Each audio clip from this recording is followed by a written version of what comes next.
Hello, hello! It is I, Erudi, and welcome to the second episode of Star Wars Dawn of Defiance, the Prologue, number 2. If you tuned in last week, you know we had a really good time in Prologue 1. You got introduced to two fantastic characters, Dina Voss and Moravgi, the Wookiee, as they found themselves at common odds with enemies they didn't expect it and had to escape together to Selzon Station for safety. Lots of laughs were had and lots of adventure too. And based on your guys' responses, it sounds like you guys enjoyed it. So I'm hoping that you will find that same energy tonight. And it's going to be a blast. It's going to be a blast. But tonight, the prologue is focusing on two very different characters in a very different place for very different reasons. And so before we hop into all that and we start talking about the story and their characters and all of that, let's say hello to the players themselves. We'll start by saying hello to Keaton. What is going on, my friend? Yo, I am very excited to play my Trandoshan. Yeah, I just want to play. Let's get into it. Fantastic. And of course, I've got my lovely partner and co-owner of Moonskull, Sevvy. How are you feeling, Sevs? You excited? I'm good. I am super excited for people to meet Anya. I'm really excited. I hope that you guys do like her because I love her already. So I think this is going to be so fun. Indeed, I think it will be. It will be. I'm gonna try something real quick. I already know I probably fucked it up, so chat, you can laugh whenever it happens. I'm just gonna move this over. See this work.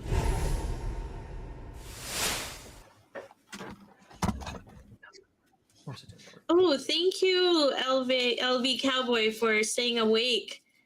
Just so that you didn't miss this one. I'm so excited. I appreciate that. Really excited for the energy you guys are bringing to this, honestly. Yeah. I didn't know what the response would be. I know you guys have been asking for this show for a long time, but I didn't know what the turnout was going to be, so I'm glad that it ended up being what it is. And also forgot to say thank you, Wilson, so much for the $20 super chat. And I will be an actual good character. So just as background while Erudi is fixing his Streamlabs stuff, apparently what I thought was good was evil. Warlock shared with him the Vial of Darkness book, as well as the deeds of I can't remember, the deeds of exaltation or something, the good equivalent of the Vial of Darkness book. And I was shocked to say that a lot of the things that I thought were neutral were actually pretty evil. So I did my homework to try and be as good as possible. And hello, Disparu, how are you doing? Oh, Dispy Wispy's here. Oh, so be nice to Disparu. That is his endearing nickname that he earned in Frostmaiden. Why would that not be being nice? Because I'm pretty sure that was not a willing nickname. That's probably you being annoying. It was given to him by his favorite hag character that he had to deal with for a long time. Let me go back to Facebook for a second. Oh, X-Ray gave it to you. Okay. Yeah, it originated from X-Ray Girl, and then the hag picked it up. Yeah, it's gonna be a lot of fun. And real quick reminder, since I've already seen people commenting about it in chat, so before we get too much further into this and talk about what she's talking about being a good character and why that matters, you might have heard we're trying to go to Dallas. So we're going to the Dallas Fan Expo, and we want to see you guys there. But of course, to do that, we need to see us guys and gals there. So we're trying to raise funds to get there, and we've put together some really fun campaign objectives to help you help us do that. You already blew through the first one. Thank you. Holy shit, that was way faster than I expected. You unlocked a campaign where Sevvy is going to be a DM, and I have to be her player. I'm already miserable. We haven't even started yet, but it's going to be fun. I'm excited to see what her DMing chops are going to look like, and if she can extend that patience fuse just a little bit longer for herding around players like herself and the others. That's gonna be a lot of fun. And then we're now on the second tier, which is unlocking some cosplay. That's gonna be Jessica Rabbit and Roger Rabbit, and then also me as Kermit. And it's gonna be like a full Kermit suit, not like some green like paint or a flimsy mask or something. It's gonna be an actual Kermit suit. So if you want to see that, you got to get us through that second tier. And we added a little incentive last night. If you guys watched Mummy's Mask, you might have learned that Mort has joined the scene. And so you've got two really good reasons to try to get us to tier 3. One, tier 3 is a top secret tier designed by me that revolves around Mort. And I know you guys are going to be very excited for going through that. But we added a bonus objective last night. If we get there by Monday night at midnight or Tuesday morning, 12 a.m. Eastern Standard Time, if we get there, Mort's gonna have a wife named Chrysanth, who he lovingly calls his the nugget of his heart, and he'll mention her from time to time throughout the campaign. So if you would like that, you're gonna have to tune in and help us do that. And you could do that by going to the link that's being spammed in chat. It's a Streamlabs link. That is the only way. And the biggest thing about that, aside from helping us and what I just said, is when you use the Streamlabs link, the players get double the bonus. So if you sent a force point to the players, they'll instead get 2. In another stream, if it was bennies, they'll get 2 bennies or 2 convictions or 2 miracles for the same price as 1. So it's a really good deal, and it helps us a lot. So we're really looking forward to that. But yeah, we're going to be playing Star Wars. You guys have been asking for it, and you guys like the first one. I think you're going to like this one. Let's talk a little bit about the characters that we're going to be looking at. Now, I think I fixed this. I didn't get to do this last time, so I'm going to, before I ask you guys, I am going to show the previous ones because we didn't have the artwork ready last time because the map didn't work. So last time we had Dina. So let's show you guys Dina. So everybody, including you two, should be able to see her. I don't know. Yeah, there she is. That is Dina Voss from last time. So that was Moss's character. If you didn't see the artwork already on the poster or on our community tab announcements, you can see she's got her Imperial garb there, and then the red cloak thing that she grabbed on her way out. And then we had Moravgi after he's commandeered his stormtrooper equipment that he tore apart and made a mockery of. So there he is, looking pretty fierce, I would say. But today we have 2 new characters, so we'll go in the same order we just did. So if you could each just give a elevator speech idea of what your character is, race, class, a little bit about their personality and where they would come from. And I will put up your art first, Keaton, as we show off Skag. Skag. What a great name.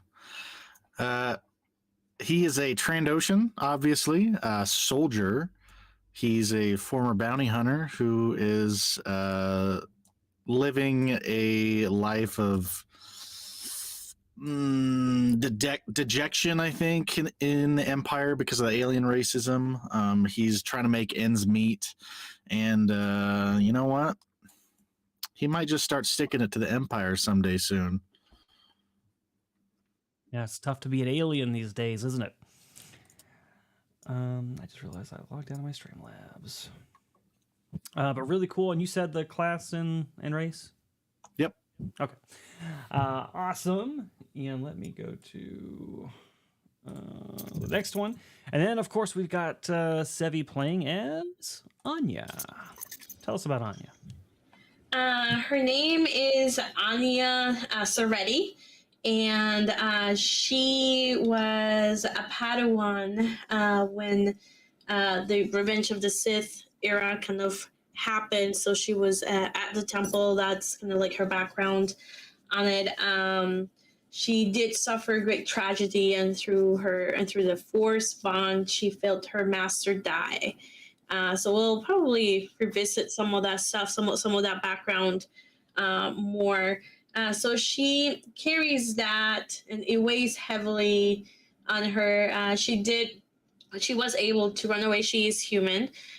She is a Jedi, and she has been hiding out, trying to lay low and making sure that she is not killed, and trying to survive as her master asked her to try to do. Yeah, but I think it's gonna be really fascinating to play Anya. It's gonna be really good. I'm excited to see how you do. I'm not a Jedi Knight. I'll say I'm not a Jedi Knight. Just keep that in mind. You are a Padawan. Yeah. And a masterless Padawan at the moment at that. So you're going to have to do a lot of self-training, and that's going to be fun. Yep. The chat was asking, I took her looks. I kind of made a mixture of Faith from Buffy, and then had her have like the hair to the side and having black hair. So that's kind of like what, where that came from. I'm a little confused though. You said she's gonna train. I don't think women Jedi train in this universe. I think she's just no. See, you're mistaken. This is not Disney. This is not Disney. Disney universe you're thinking of. There's none of that here. That's right, chat. If you don't know, we're ignoring all that Disney canon. That stuff is out the window. We don't even like the word legends. This is the original Star Wars universe, expanded universe that we are basing this stuff off of. I am not by any means a Star Wars expert in every facet of the imagination. I don't have everything memorized. I don't have a production team to write scripts for me. We're going to be improvising this stuff. So every now and again, I'm probably going to get some stuff wrong. But my promise to you is that it won't be based on Disney lore. And we're going to capture the spirit of the originals. That is what we are doing. It's gonna be a lot of fun. And so there's been a little bit of talk about Sevvy playing a good character. If you've watched any of our other shows, you know why that is such a fascinating topic of conversation. And the reason it's sort of important in this system is, well, if you know anything about Star Wars, there's the light side of the Force, there's the dark side of the Force, and the Jedi can fall to the dark side. Well, in this system, when you fall to the dark side, it's treated as a form of player death. Your character ceases to be who they were and becomes somebody else that is controlled by me, the GM. So if she doesn't be good, well, I'm going to have to use her character to be very bad. And I don't think that's what she wants. So I'm going to be very interested to see how she plays her out. I'm excited. Oh, sorry, Disparu. Your script was a little too Disney-based for my liking. Sorry. All right, so there was something else I was going to throw out there. Oh, we just got a Streamlabs from John. Thank you, John, for $40. And he says, you did an amazing job with the first prologue, Erudi. To reward your effort, I'm giving this to Sevvy. Well, thank you. This is typically how this works. I do a good job, Sevvy gets rewarded. I get it. No, definitely appreciate that. So that tier is going to be force points. I would normally give her 2, but because you did it through Streamlabs, she's going to get 4. Now that's going to carry you over to the main episode, Sevs. So just make a note somewhere on your sheet that you'll be getting 4 for the first episode.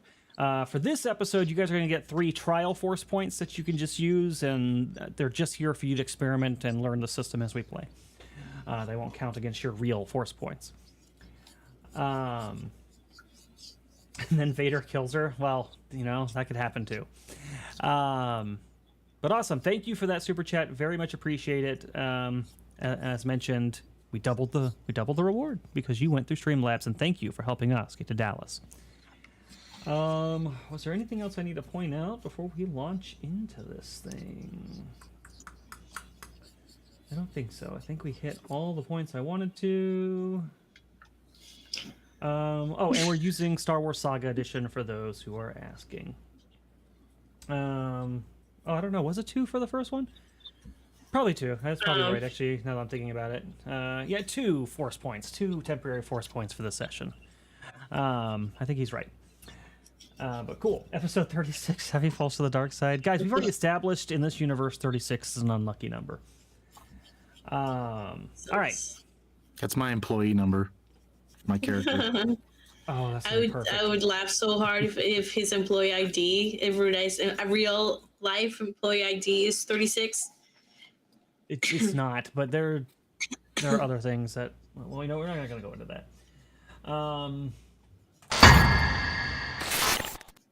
I'll tell you what, chat. Where are we at? Actually, we are at. I don't have the counter on here. Sorry, let me add it.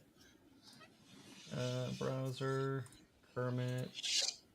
I hate that it's called this. I'm gonna change this shit if I ever remember. Kermit goal.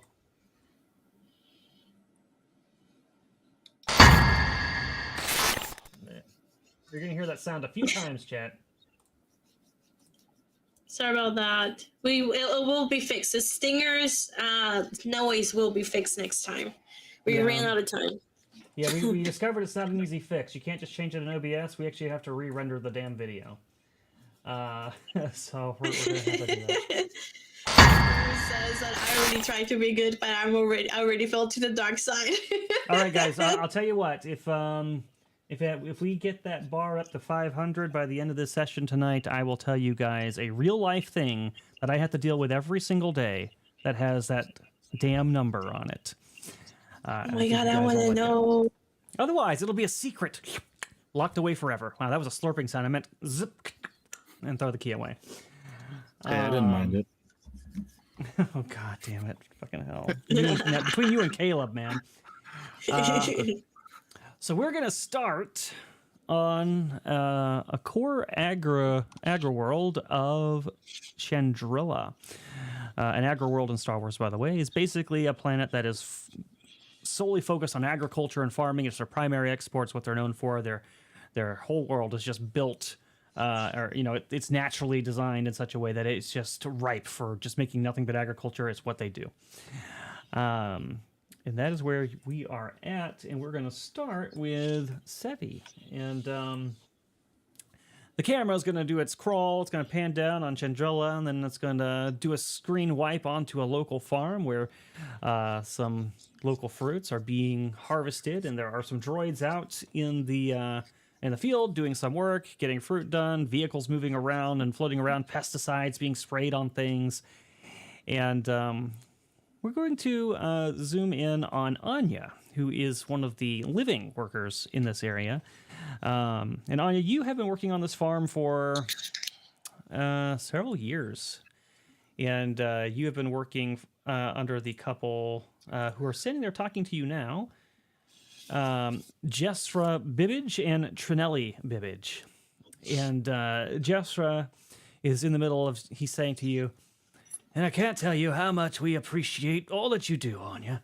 Ever since you got here, the droids have been getting far more done, and we've had less dealings with the local locusts. It's really nothing. I really owe everything to both of you, really. You took me out when I had nowhere else to go. You lent me a place to stay. You got me through some work, and I'm on my feet, and I couldn't have done that without both of you. His wife, Trinelli, smiles and goes, and we couldn't have made this season's crop without you, Anya. That is the circle of things. And you'll always have a place here. Your family now. She looks up, and the sun is starting to get low in the day, and she's like, but we've been eating up too much of your time, I think.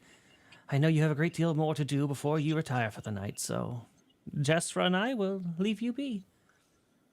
Okay, have a good evening if I don't see you before you go to bed. There'll be supper in the warmer. I'll tell 2R67 to keep that out, so just in case you're hungry.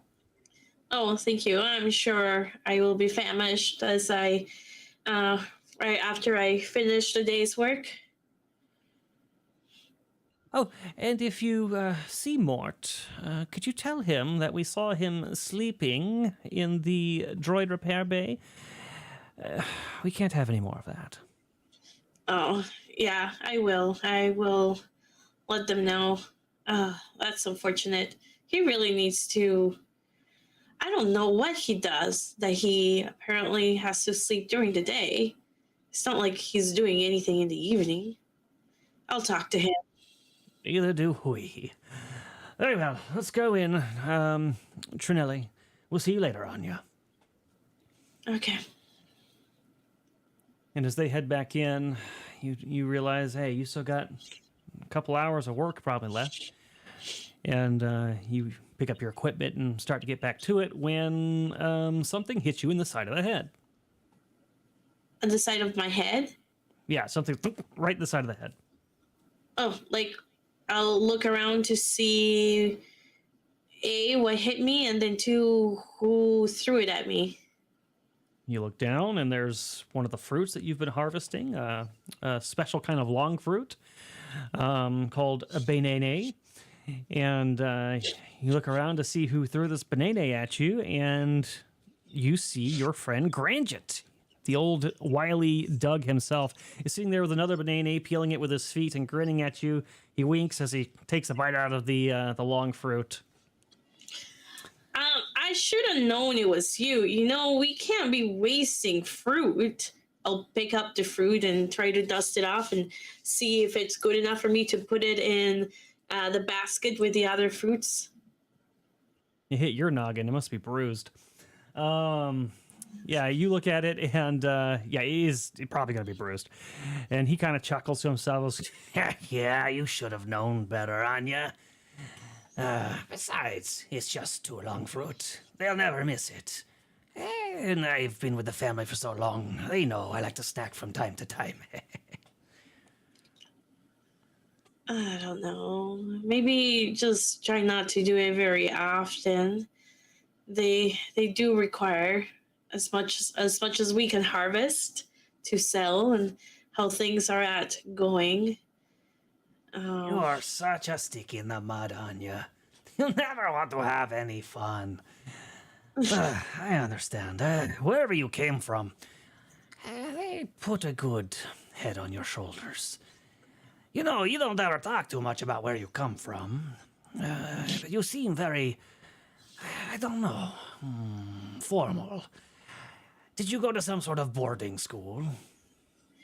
Boarding school. I suppose it was, but it's my life now, and I think it's a good life. It's relaxing. You know, a lot of people don't get to experience what we do here.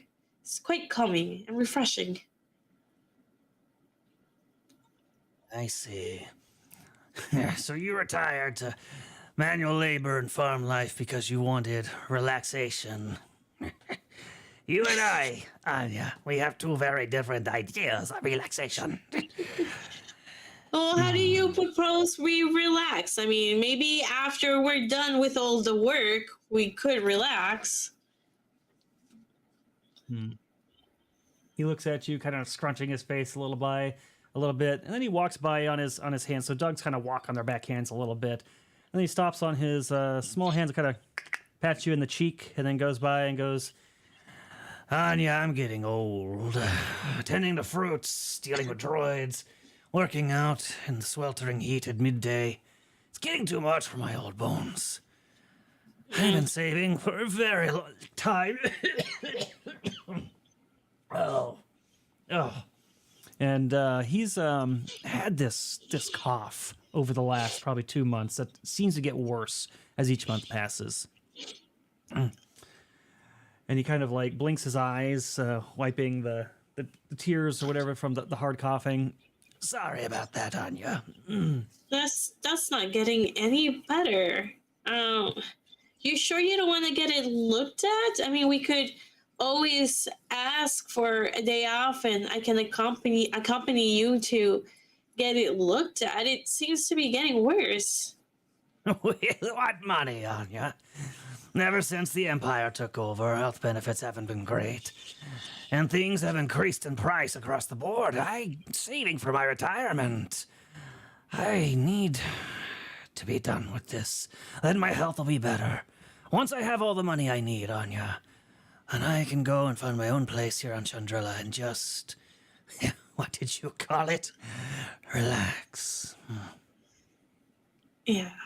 Well, I mean, if you don't take care of yourself, you might not live to retirement. Well, you have a good point about... Before he can finish saying that sentence, something else hits you in the head, Anya. Okay, I'll look around to see what hit me and where it came from. On the ground is one of Chandrilla's famous, what they call blue diamond locusts. They are very large, translucent, blue sheened looking creatures that are known to tear long fruits to shreds in rapid time. And if there's one, there's at least got to be a dozen around here. Oh, and, God. Locusts! Quickly! You lock eyes with Granjit. He locks eyes with you, and you both know it's time to go get the... You have some weapons that are made specifically for this locust fighting gear, if you will.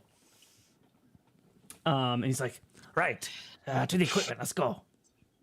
Yep. And you guys start running for that. And as you're running, somebody had a really good idea. And I'll tell you what, I can do this for you, chat, if you want this deal. You would like a deal where if we reach it, Mort will be in every campaign in some way. I can certainly make that happen. Where are we at? We're at 420. If we can get another, let's just say, $360 on top of that, bringing us up to 780. I will unlock Mort for you. I think that'll be great. It'll just be in every campaign going forward. He might not be a major character, but he'll be a recurring one. So there you go. Oh, we got also a donation from Aiden. He donated $20 to Velrock because Erudi sucks. Oh, now I don't even want to give it to him.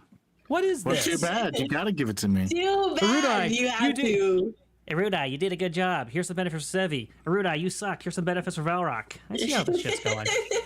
What does that give me? That gives you 2 hero points because it's doubled through Streamlabs. 2 hero points. Oh, I'm assuming the mods will tell us what to do next round, right? I don't. Do I have to write them down? Oh, just write them. Just write them like in your notes somewhere, in your bio notes or something. Okay. I mean, they can keep track of them if they want to, but I didn't tell them to, so they might not be doing that. Okay, all right. I'll just do that.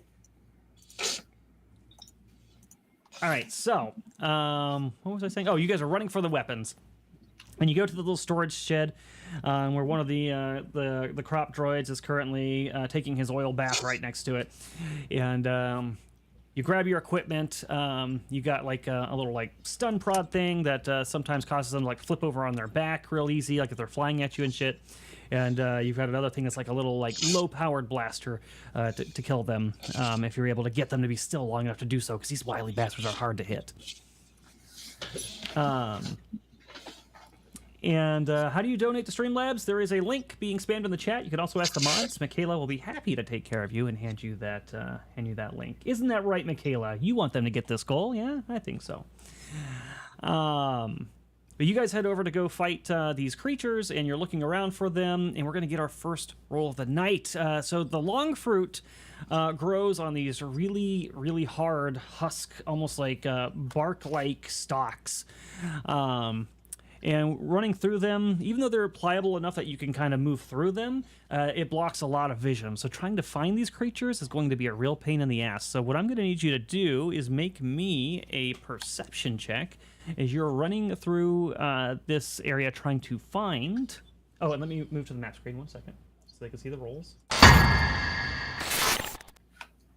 There we go. And that'll be the first check of the night, Sevs. Got it. Perception. I don't know why it's not...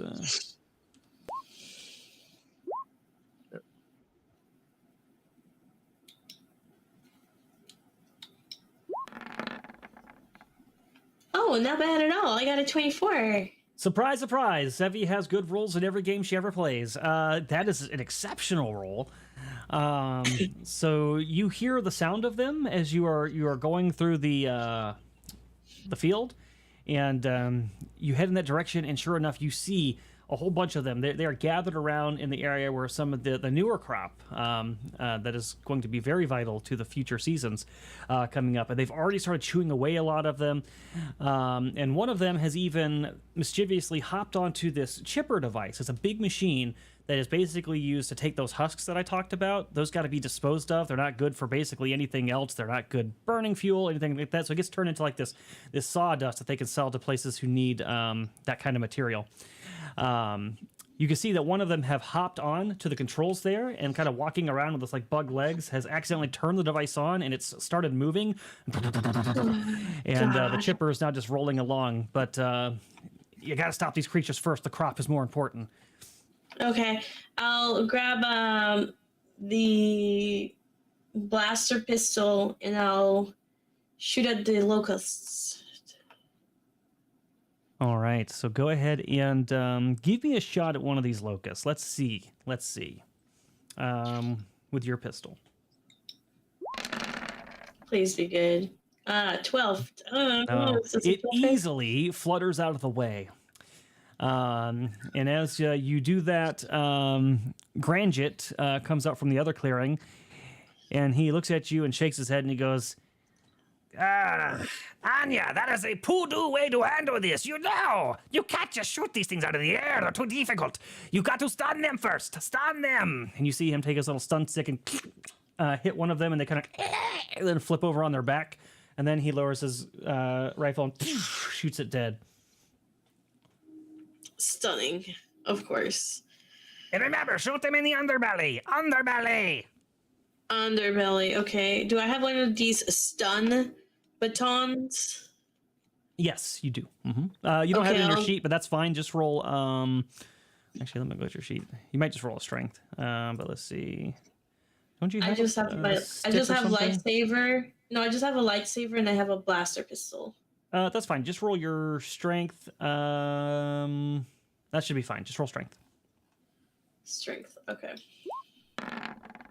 Rolling strength, and I got a 12.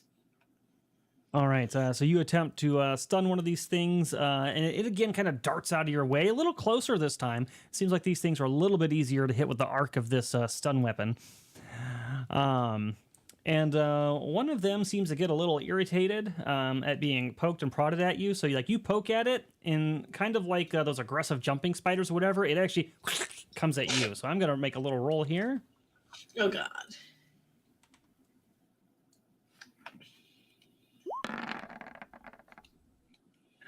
But it misses really badly, in fact. See, this is how this works, chat. She gets 24s, I get natural ones. It flies at you like straight for your face, but it's kind of clumsy because you just almost stunned it, so you're easily sort of able to step out of the way, and it flutters past you, and it hits the side of the chipper machine, and like it's sitting there shaking its head as it's like sitting on the tread, like getting ready to get ran over. And then we're going to go over to Granjit. He's going to take out another one, getting rid of it. And then he sees a couple of them up on the machine, so he starts climbing up onto the machine to take care of those. And then the one that was on the tread gets crushed by the machine because its leg gets stuck in the tread as it turns, and then it comes to you. Okay, strength again. Oh, thank God, 22, let's go! Damn. Yeah, you stun the shit out of one of these things. So you get it, and it quivers, and it like plops over onto its back, exposing its underbelly. And you'll be able to take a shot at it if you want. So go ahead. Now, normally you won't have this many actions, but for the sake of this little adventure, we're going to call this part of the experience. Okay. So you could shoot it in its underbelly. 13. That is good enough to kill one of these things. At least on the underbelly. And you did 8 damage. That'll also be enough to kill it. Perfect. So you shoot it in the belly, and it goes dead. It's done with. And another one of these things are going to come at you. One of them's going to go at Granjit, one of the ones up on the chipper. So this one will be for you. Oh, it looks like I got you. Shit. So this thing's going to, this is against your reflex defense. So it's going to hop through the air, and it's going to land on your shoulder, and it's going to nibble on your ear as if it was a crop.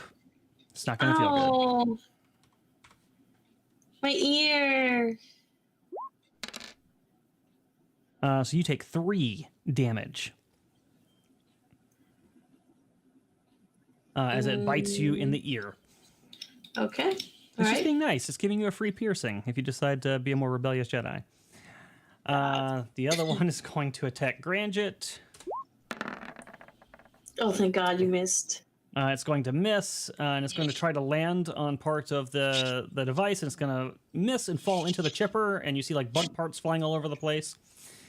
And then we're going to go to Granjit, who is climbing up onto a part of the chipper, one of the hauling claws on top, and he's taking the stun baton and hitting the creatures, makes one of them fall into the chipper, and then he's like reaching over to try to get that last one, and it looks like he's just going to get it, and he does get it, and it falls stunned as well, and he looks at you with a wink and gives you a thumbs up, and then it goes to you, and there is still one more of these creatures flittering around, eating one of the long trees as we speak. Okay, so strength again.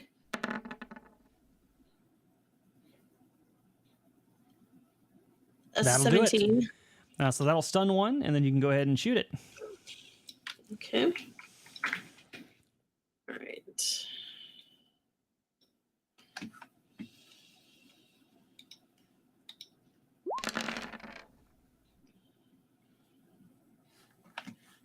Uh, 12 is good enough to hit him when they're upside down, and 13 is more than enough to kill him. So you shoot him in the underbelly, and he explodes everywhere, and there is no more locusts. And then from behind you, you hear a ah! And you turn just in time to see that Granjit has slipped. He is now hanging by like 2 fingers off the top of this device. His weapons have fallen to the side. He's right over the chippers, and you know, there's no chance of you running over there and getting to him in time before he falls in there and dies. Oh, God. Oh, shit. How far away is he? Like, way far away from me? Like, there's no way if I book it, You could book it, and you'd get there in time to be near it, but you would have no actions left to actually save him. Or you could run close enough to be, like, within 6 squares of it, but then you'd need some other way to save him with an action. Okay, I'm gonna use... I'm gonna get close enough, and then I'm gonna use move object as my standard action, so that's one of my force points. And move object, it says up to 6 squares, so as long as I get to 6 squares, then I can do it. And then... I think I'll do that. I mean, I can't let him. I can't let him die. I can stop it. You run over there, and your intent is use you don't have to use a force point for this if you're using the force power move object, unless you're trying to upgrade it. But a reminder: you are a Jedi in a galaxy where you're a fugitive, and the Empire's hunting you. If you do this, you're going to be revealing what you are to Granjit. You still do this anyways? Yeah. He's my best friend.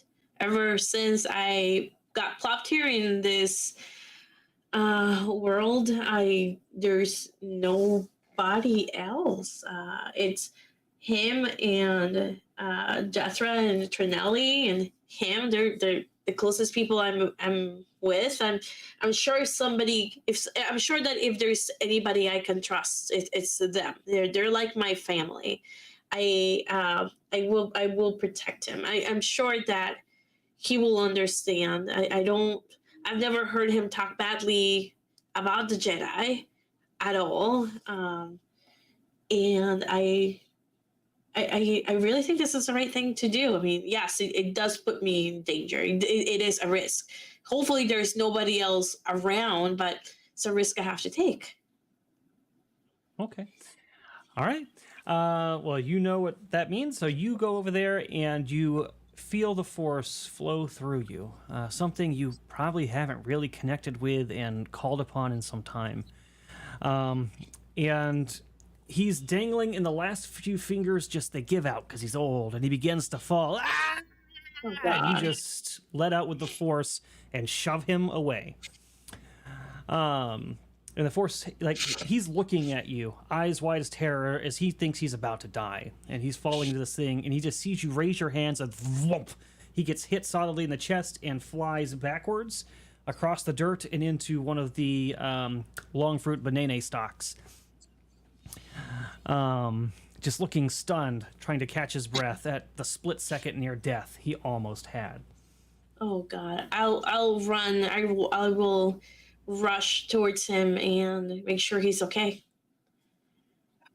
He's looking at you with wide eyes, and before he can say anything, from behind you, you hear, "Oh, I guess I forgot to put the emergency brake on. My bad." And you see the other farmhand, Mort, go over to the chipper machine and turn it off and pull up the emergency brake on the thing that's supposed to keep it from rolling off like this. Hope nobody was hurt. God. It's fine, Mort. I'll talk to you later. Sorry if there are hard feelings, he says, looking at you, being kind of snippy, and the way that Granjit's looking at you and him right now. I'll just be on my way. And he wanders off, probably to go sleep somewhere like he always does. And Granjit locks eyes with you, and he's just staring at you quietly for a moment, his dug hand over his heart as he's breathing heavily, and even without touching him, you can feel like the heavy heartbeat of his chest, and you can see the thoughts swirling in his mind. Take a deep breath. Yes, you saw that. This is why I don't talk about my background. Don't say it. It's okay. I had to save you. It all makes sense now. Thank you, Anya. Are you okay? Are you okay? Did you get scratched? Are you all right? I'm wonderful, thanks to you. I don't even know what to say right now. I never thought in my life I'd meet someone like you. You're my best friend. I'm nothing different than what you know me as. You understand that nobody can know, right? Nobody can. What? Oh, no, Anya, I would never. Not only are you my friend, but you just saved my life. I swear, on Granjit's honor, no one will know of where you come from. Not by me. Thank you. I'm glad you're safe. That's good. I suppose you might have questions. I have so many. Right now, Anya, I am just suddenly very tired. I think I'm going to retreat to my home for the night. Okay. You might want to consider checking the farm cameras. Sure. I don't know how it will look on the feeds, but it might be best if there's a glitch. Yeah, I will do that. Go rest. It'll be better tomorrow. He nods, and he kind of pushes himself up onto his front arms and stretches his neck a little bit and looks around at the dead Locust. Do you want me to stick around and help you clean these up? No, it's okay. You're very tired and you had a very traumatic experience just now. I think it's okay. You can go rest. I'll look at the computers and then take care of this. He nods. Thank you again, Anya. Truly. And then he starts to walk away, and he reaches up with one of his long arms and snatches a fruit off of one of the trees and starts making his way back to his house. I'll shake my head. He just took another fruit. Oh my god, the stupid Streamlabs thing is on. I'm gonna turn that one off. I was fixing it, okay? I made it better. You added more. I swear to God, Sevs. So we're gonna cut away from the Bibbage farm household, and we're gonna move over to another place here on Chandrilla. A little ways off, not too far, and one of the more industrial complexes here, where a lot of the stuff goes to be processed, packaged up, and shipped off world. Where there is a new building going up, a warehouse. And a processing facility that is under construction, and it's being done by one of the bigger construction guilds around here. And working here are a bunch of experts of their craft, construction workers and whatnot. The majority of them, though, are human. There is 1 or 2 aliens on this crew, and one of them is a transition, and who is being played by Velrock. No, there is no music currently. I am working on a music solution, chat. The problem is Sirenscape doesn't have Star Wars music, and I can't even play it because YouTube clips it. So I got to find stuff that's kind of close and upload it, and it's proving to be a bit of a chore to find something YouTube won't flag. I do want to check one last thing real quick. I think I saw something. Oh, we got 2 donations, by the way. We did. Bald Eagle sent $100. Figured I'd start the train to get the best character I've ever heard and seen make his appearance. I can't wait to see Darth Daddy in his tight leather outfit with his whip and lightsaber. For $100, I don't know who that's going to, Bald Eagle. If you're intending to buy this show's version of A Miracle, I will stock that away for that, and they'll get double the value of it. And LV Cowboy says 20. This is for Darth Mort. Oh God. Okay, maybe there could be a Darth Mort. We could see. Just got to get to that magical number 780 tonight. We are about 260 away. But thank you. Who did you want that to go to? Me? Is it when you're saying Darth Mort? Do you want that to go to me? I'll take 2 force points for my characters. I'll be happy to do that. Bald Eagle said force points for you, Erudi. Oh wow, they are stocking me up. Well, thank you. I appreciate that. But why though? Well, you know, the bad guy's gotta have some wins too every once in a while, right? All right. I guess I'm just used to the good guys always winning in most recent Star Wars movies. Don't worry, the good guys always win in our campaigns too, because chat loves you guys. Thank you. Force points for me. So both of you did force points for me. I appreciate that. So you are working on your construction site, and right now, though, it's lunchtime, Velrock, and you are sitting on one of the scaffolding rafter things, kind of looking out over Chandrilla, looking at the farmlands that are just off the city, and they're very beautiful, a multicolored spectrum of all sorts of fruits and grains and different things that have been both naturally born on this world and imported from places all over the galaxy to be harvested and shipped out and sent out to the core galaxy. Jeez, this place is ugly. Of course you would think that. Hideous.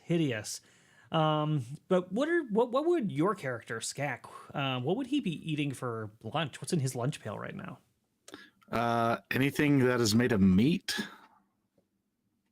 If there's anything green on it, I'm picking it off and just throwing it over.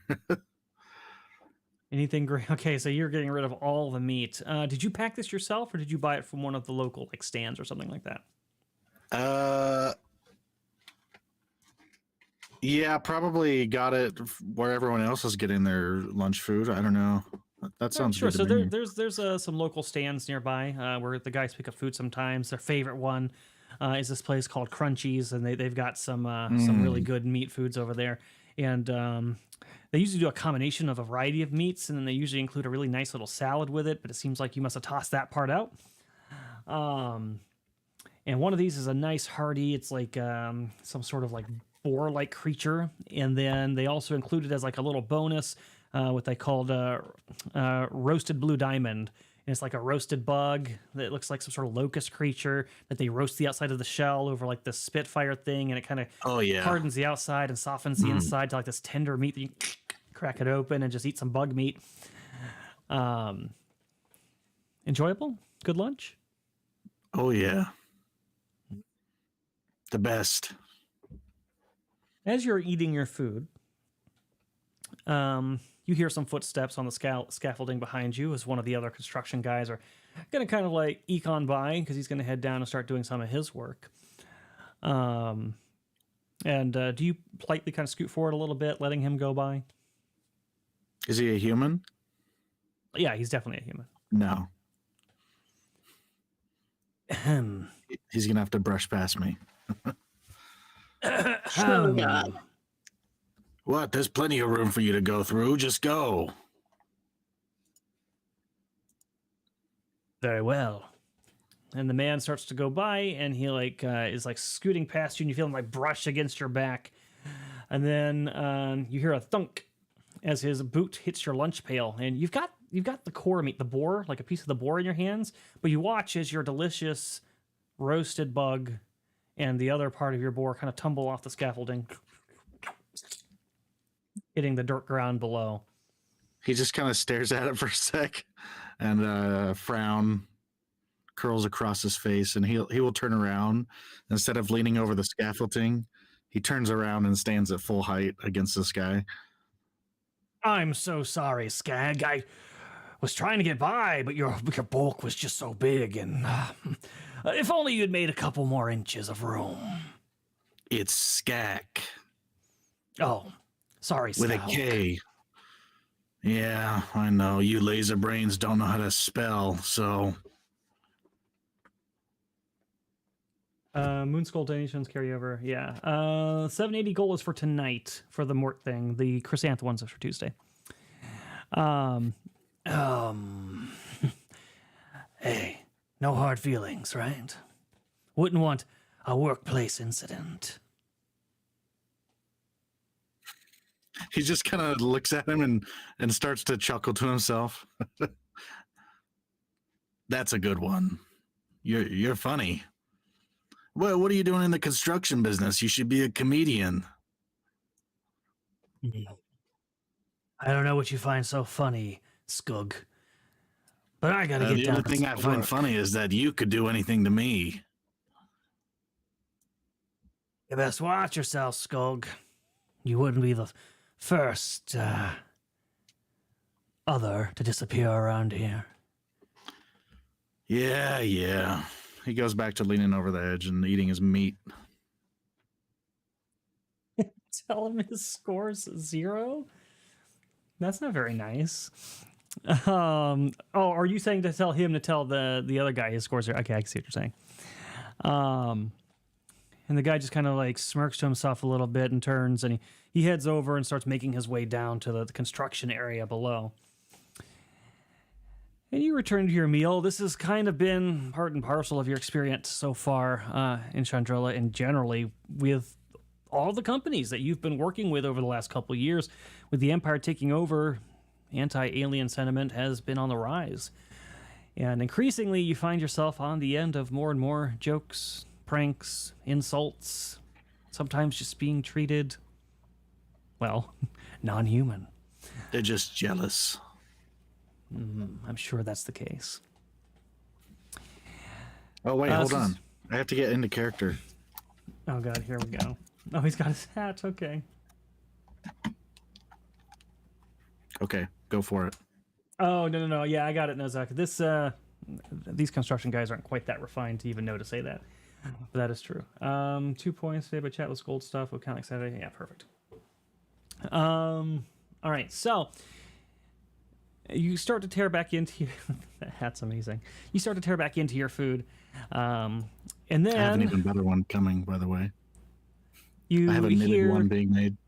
Did you get a data pad or anything like that in your purchases? Let's see. I took a utility belt. It might have come with one. Let me check. No data pad. Okay, we're gonna say you have a company issued one for now. Okay. That functions on the site, and then it deactivates at the end of the day. It's got like some admin stuff to kind of regulate it, and you hear a timer on it go off. I mean, lunchtime's over. Yes, Or is that a call? that is definitely lunchtime over.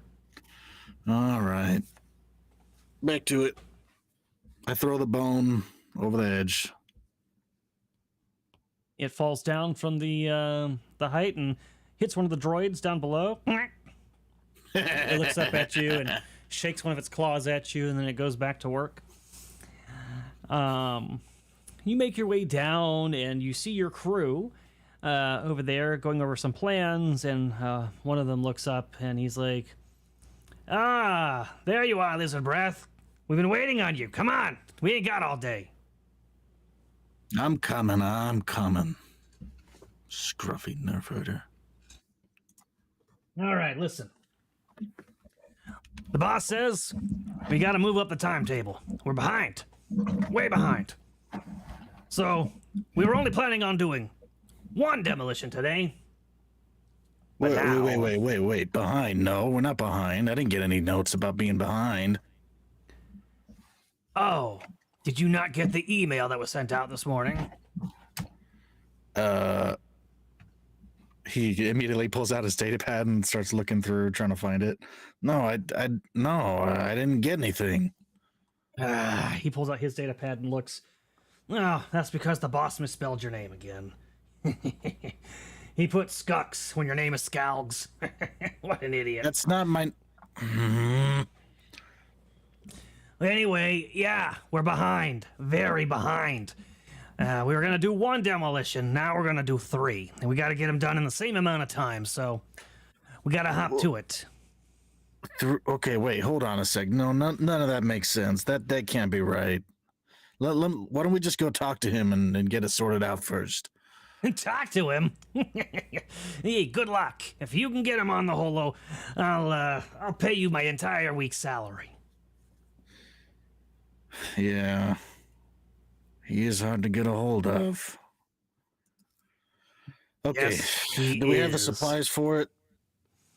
Yep, we got all the supplies. Only thing is, since we're only planning on one, we didn't get enough shielding plates for the other 2 charges, but it should be fine. I checked the regulations on the chargers, and the blast radius should be enough that if you stand over at the detonation zone, you're going to be good. It's going to cause no problems. Nah, I'm a master of this stuff. I can rig something. Excellent. So make sure you get it done. We need it done by today or the boss is going to be real angry. Yeah, when the boss is angry, lunchtimes get shorter. You know how it goes. All right, just leave it to me, I guess. This is very weird. I hope he doesn't make a habit of this on this job.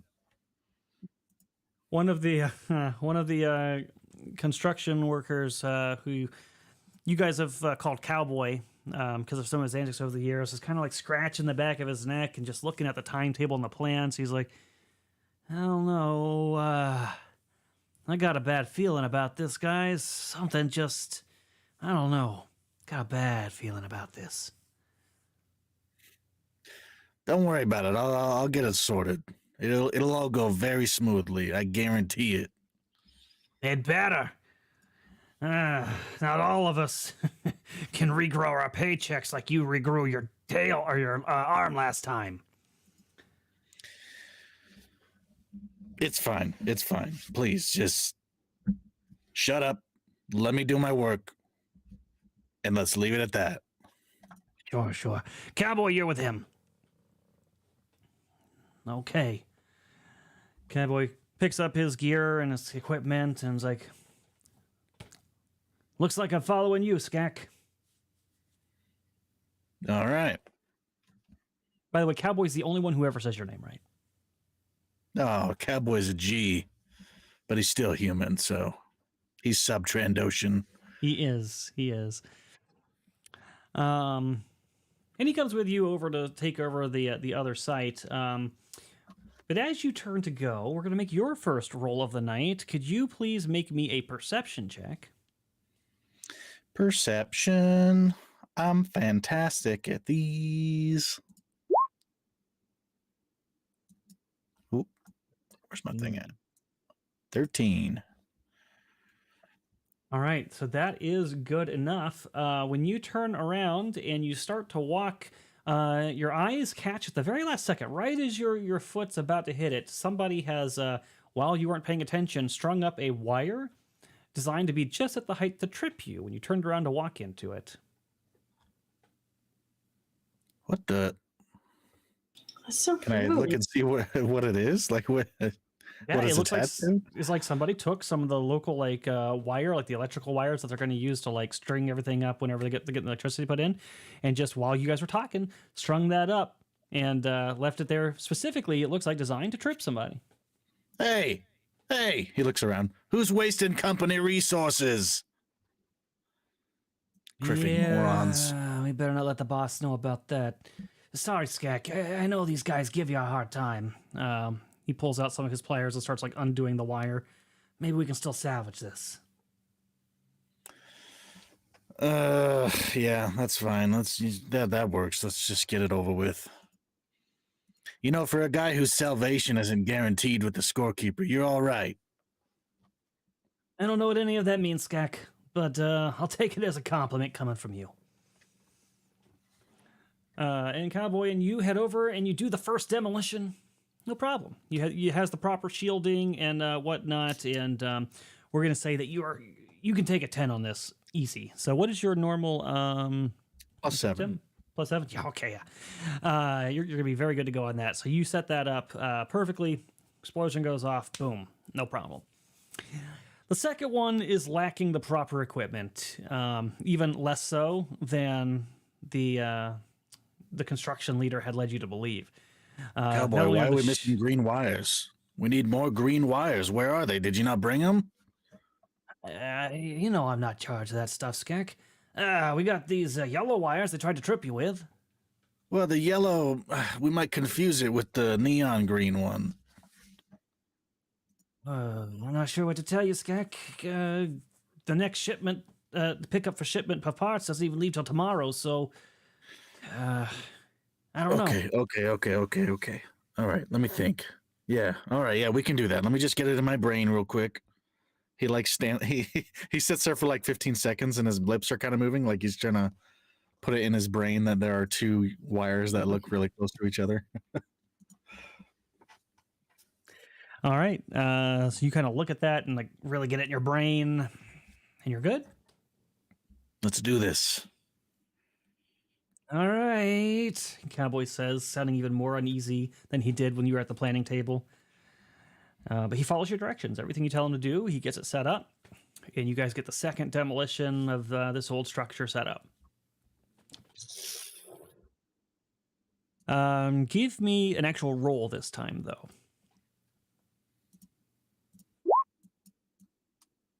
So mechanics, that'll be 17. It's just like you took a 10. Amazing. Boom, goes off just fine. You set up the everything correctly, and it says 10 for me. Oh, I'm an idiot. I was thinking add +7 to that.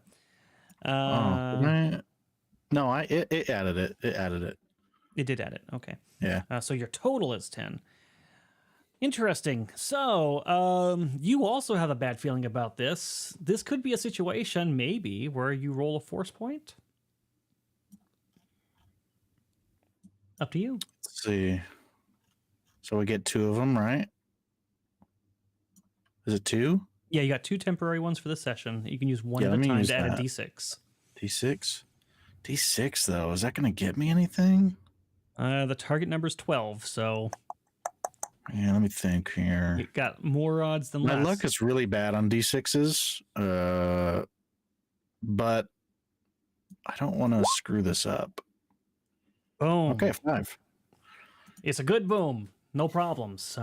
Despite the setbacks, you were able to get it together and make this thing work. And you know, you struggled a little bit actually, because even though you looked at those wires and thought you had it right, when you actually got time to set the thing up, you kind of like didn't remember what they were anymore. But something inside of you, this luck, this intuition, you're good to go. And you happen to pick the right things in the right spot. So that's your force point coming into play. And boom, everything's good. Now you got to head over to the third site. All right.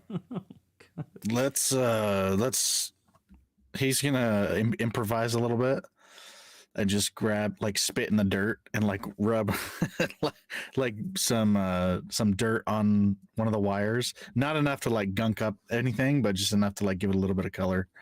And yeah, he'll try doing it again with this. Fantastic. So you head over to the third site. This one has even less than supplies than the last one. Oh, geez. In your expert mind, what's going on here? This is now bordering on the edge of being actually unsafe, even for you. What do you say or do? I think this is some sort of guild violation, isn't it? I mean, this can't be right. They can't expect us to do it with just this stuff. Yeah, I don't know. Skag, this is, I got a really bad feeling about this, Skag. Maybe we should, just write up a report or something and try to find some sort of flag that would give us an excuse for not getting this done. That might be the right move, right? I mean, that's one move, but if we go back, those guys are just going to give us hell for not seeing it through, aren't they? Yeah, I suppose, especially you. Oh, man, I don't know, Skag. All right, just calm down. I can jury rig it. Just let me walk you through it. All right, let's get it done. Let's see if we can get the proper yield out of this thing. Can you make me an investigation check as you're looking over what documents you've been given about this stuff? Investigation? Is that a skill? I might be saying the wrong one. Oh, gather information. Maybe? Thank you. Yeah. Okay. Wait, no, that's charisma though. Technology, maybe? No, it should be correct. Maybe your sheet settings not. Is it charisma? I don't think it's charisma based. Let's see what the notes say. Oh, the notes don't say anything.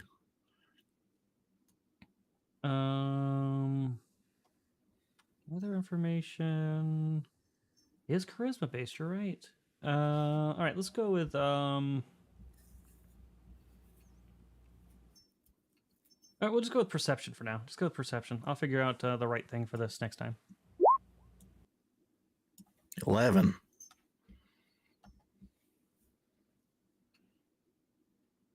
Oh, I can't hear. What happened? Was that me or you?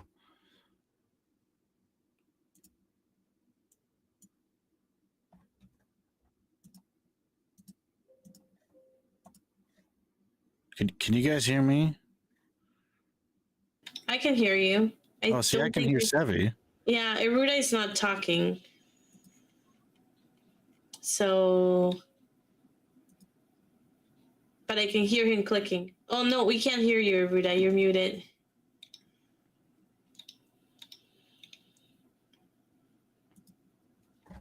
I just hear clicking.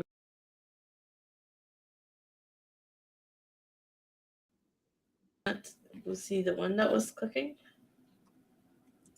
Still can't hear you, bud.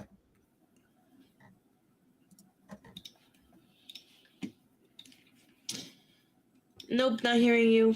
You might have to restart your Roadcaster.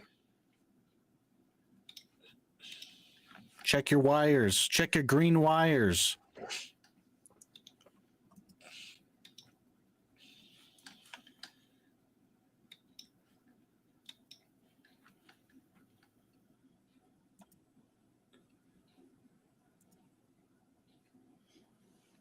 He's breaking down. He's crying, chat. Yeah, I figured. I'm not surprised.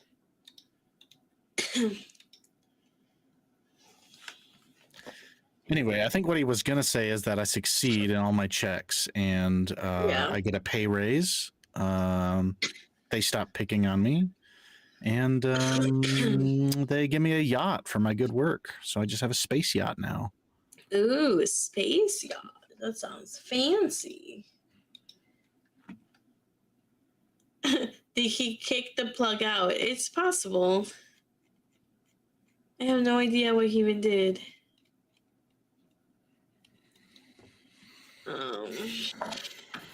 This guy and his microphones.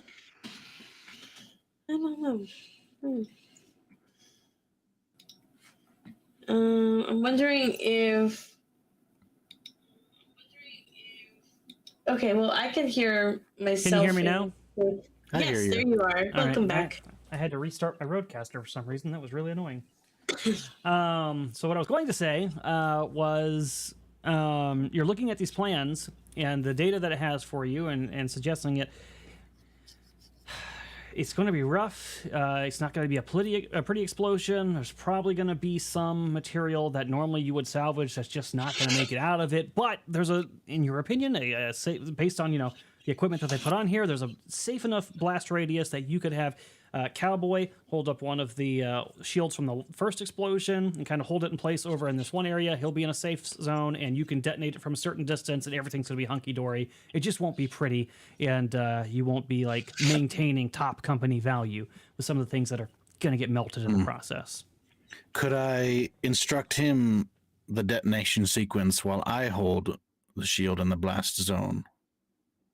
Or am I also in a blast zone? You could, but he is not a master demolitionist like you. He's not certified for it. That would also But be he a also company can't regrow violation. limbs. That's true. So you could, if you bring that up to him, he'll say the same thing I just said. He's like, I don't know, Skag. That's that's a violation. If any of the boys found out that you let me do that, it'd be your neck, maybe mine. I am a fan of my neck. I need it for my head. I trust you. You're an expert. You say the blast radius is X. I believe you. It's X. But you're sure? You looked at the paperwork and it's X, right? Yeah, I'm pretty confident. I mean, this should work. Hey, let's just get it done. We got 30 minutes to get this done before we're over company time, and then we're going to be screwed either way. Okay. Let's do it. All right, this line right here, right? He shouts to you. A little to your left. Well, to the left. Like there? Right there? That should be spot on. All right. He gets down behind the shield and kind of reinforces it and locks it into place as best he can. And then he puts his headphones on with the earplugs, and he gives you the thumbs up with a smile and says, "Let's do this, Skax. You're the best in the business." It's true. All right, let's do it. Oh my god, Bald Eagle just tipped $240. Holy shit. What does that get us to? That gets us to the total. Holy hell. Bald Eagle, you madman. Since there's only 2 people that are wanting to see Mort, I guess I'll finish it off. More force points, Erudi. You're gonna need them. Thank you. Well, you have just unlocked Mort in every campaign we ever do. He'll make some sort of appearance that is recurring.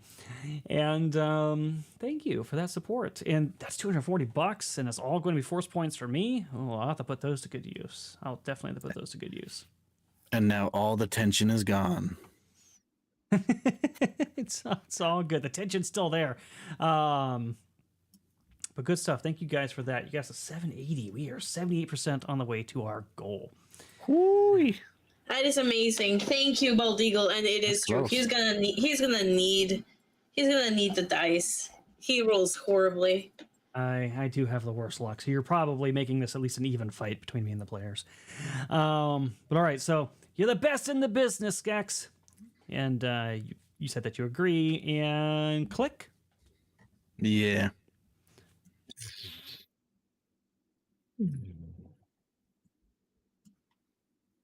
Now you had a natural gas leak. You kind of like ducked and closed your eyes because you're supposed to do that, and the proper shielding wasn't here. But I have a blast helmet. Okay, that works too. Either way, the sound of the explosion, very off to you. You've done demolitions this whole time. The explosive, it says it's on that paperwork, doesn't detonate like that. That's not right. I'm just like looking down at the data pad and looking back at it. What the hell? Oh my god. And you do some calculations in your head. Actually, do you have knowledge technology? I couldn't get that as a soldier. That wasn't one of the things that it allowed me to take. All right, just all right, that's fine. Let me look at your sheet. I have a +2 intelligence though. Yeah, just give me a intelligence check then. That works for me. I'll look at that knowledge technology thing. That's interesting. Yeah, the only knowledge one it let me take as a soldier was tactics. Please tell me cowboys, okay? Yeah, you can't, you're looking at this, you're like, this makes no sense. And you do some calculations in your head. That explosion was not a class 3. That had to have at least been a class 4. And the radius for a class 4 is much bigger. Oh, hell. That ain't good. This cowboy over there. You turn and slowly look, and Cowboy is a smoldering body on the ground. His clothes are on fire. He's kind of like screaming in pain. There's like some shrapnel in his leg. Okay. I got a med pack. Does that help in this situation? He might be able to stabilize whatever the hell's happening, but it's definitely not going to heal him. I just want him to live. Yeah, you can run over to Cowboy, and he's screaming in pain. He is on fire currently, though, by the way, so we might want to start with that. Yeah, let's start with that. So you look around, give me a perception check as you hear his screams, and you're trying to figure out how you can stop this fire. No, I'm just going to tackle him. And roll him around. That might burn you. You're still going to do it? I don't care. I can regenerate it. You tackle on him and start stop, drop, and rolling him by force. And we'll say that, we'll say that works. That is good enough to put out the fire on him, but you do take a little bit of fire damage. So let's give you 1d4 fire damage. So just 2. You only take a little bit of a scalding there. Stupid ass Streamlabs just automatically said, "Oh my!" Put an F in the chat, and that was not planned. That was not planned. That's awesome. And yeah, so he is no longer on fire, but he's still in pain. There's some shrapnel in his leg, and this is not going to be good. He's in very bad shape. He needs to be treated at least immediately to get this. Make me your medical check if you're going to try to help him. Okay, yeah, I was looking up what the med pack did exactly because I wasn't sure. It just came with my utility belt. Treat injuries, wisdom. Oh wow, chat! Come on, that's a natural 20. Holy shit! Let's go! That is solid. Look at that! You're gonna live, cowboy. So you know that pulling out shrapnel, bad idea. If you pull that shrapnel out, he'll probably bleed to death.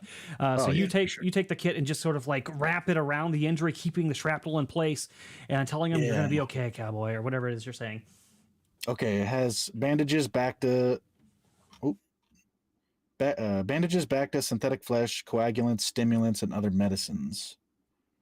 So everything there that I can use in this You're situation. basically emptying out this kit he's fucking burnt, he's shrapneled, he's in pain. You're just using everything to get this guy all fixed up. And he's still in a lot of pain even when you're done, but you think you fixed him up enough that if he gets medical attention, professional medical attention soon, he's going to be fine. But that's going to require telling some people. Cowboy is probably going to be okay. But you're going to have to leave him here. You're not going to be able to carry him out of here. You may injure him more. So do you run back and get some people and let them know what the hell is just going on?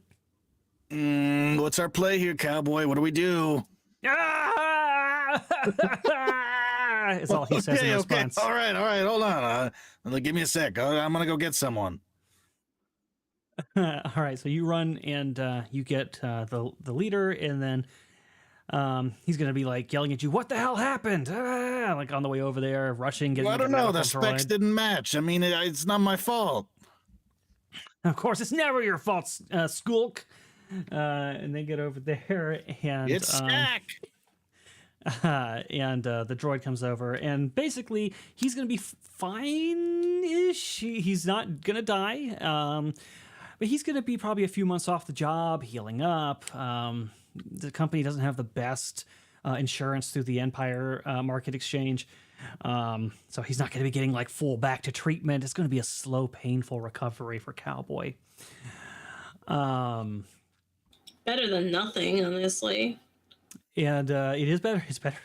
He's spoken like a true Imperial. Better than nothing. maybe you feel a little obligation to Cowboy. He's the only one who's ever been nice to you in this place. And you maybe join him on his trip over to the infirmary to be taken care of.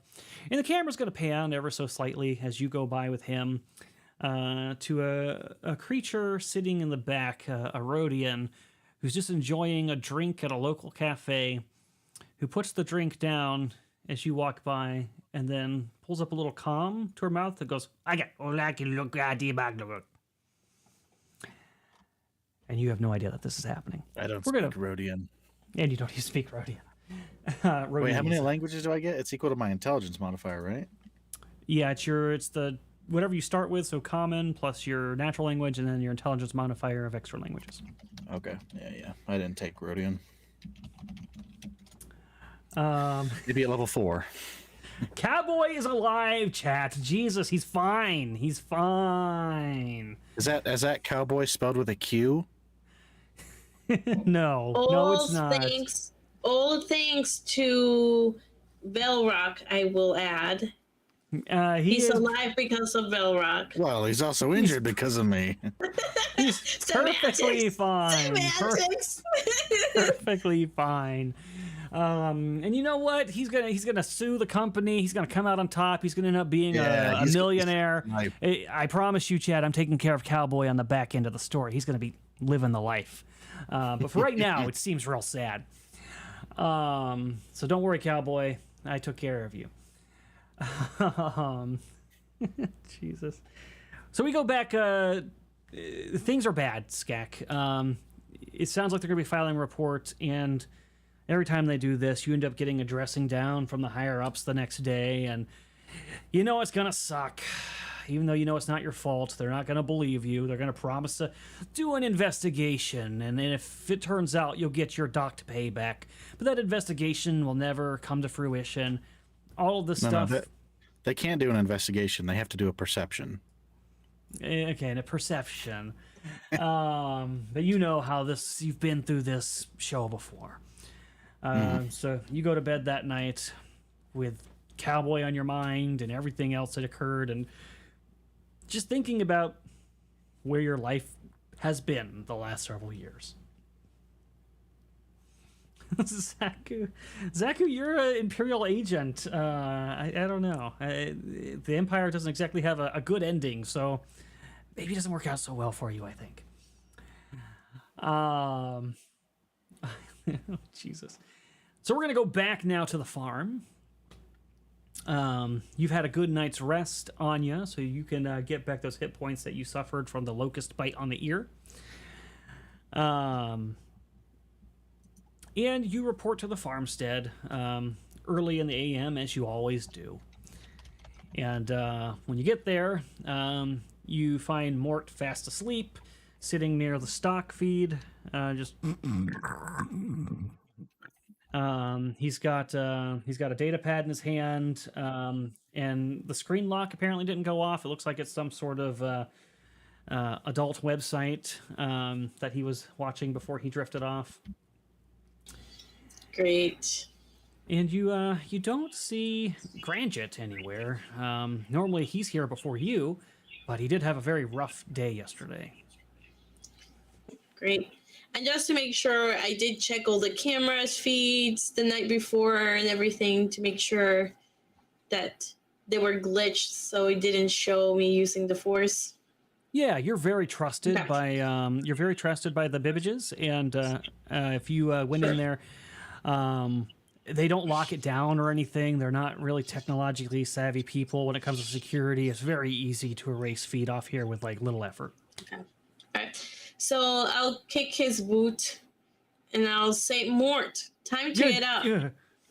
Oh, I'm awake. I was just resting my eyes. He quickly locks the screen of his pad.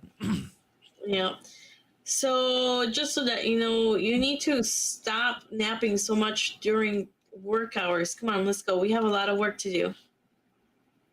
Okay, I'm ready. Always such a ball buster, Anya. Let's see. What do you want me to work on first? What do you work on that side of the field? Just start harvesting the fruit that needs to be harvested, and I'll start from that side of the field over there. But that side's the side that gets hit by the sun first.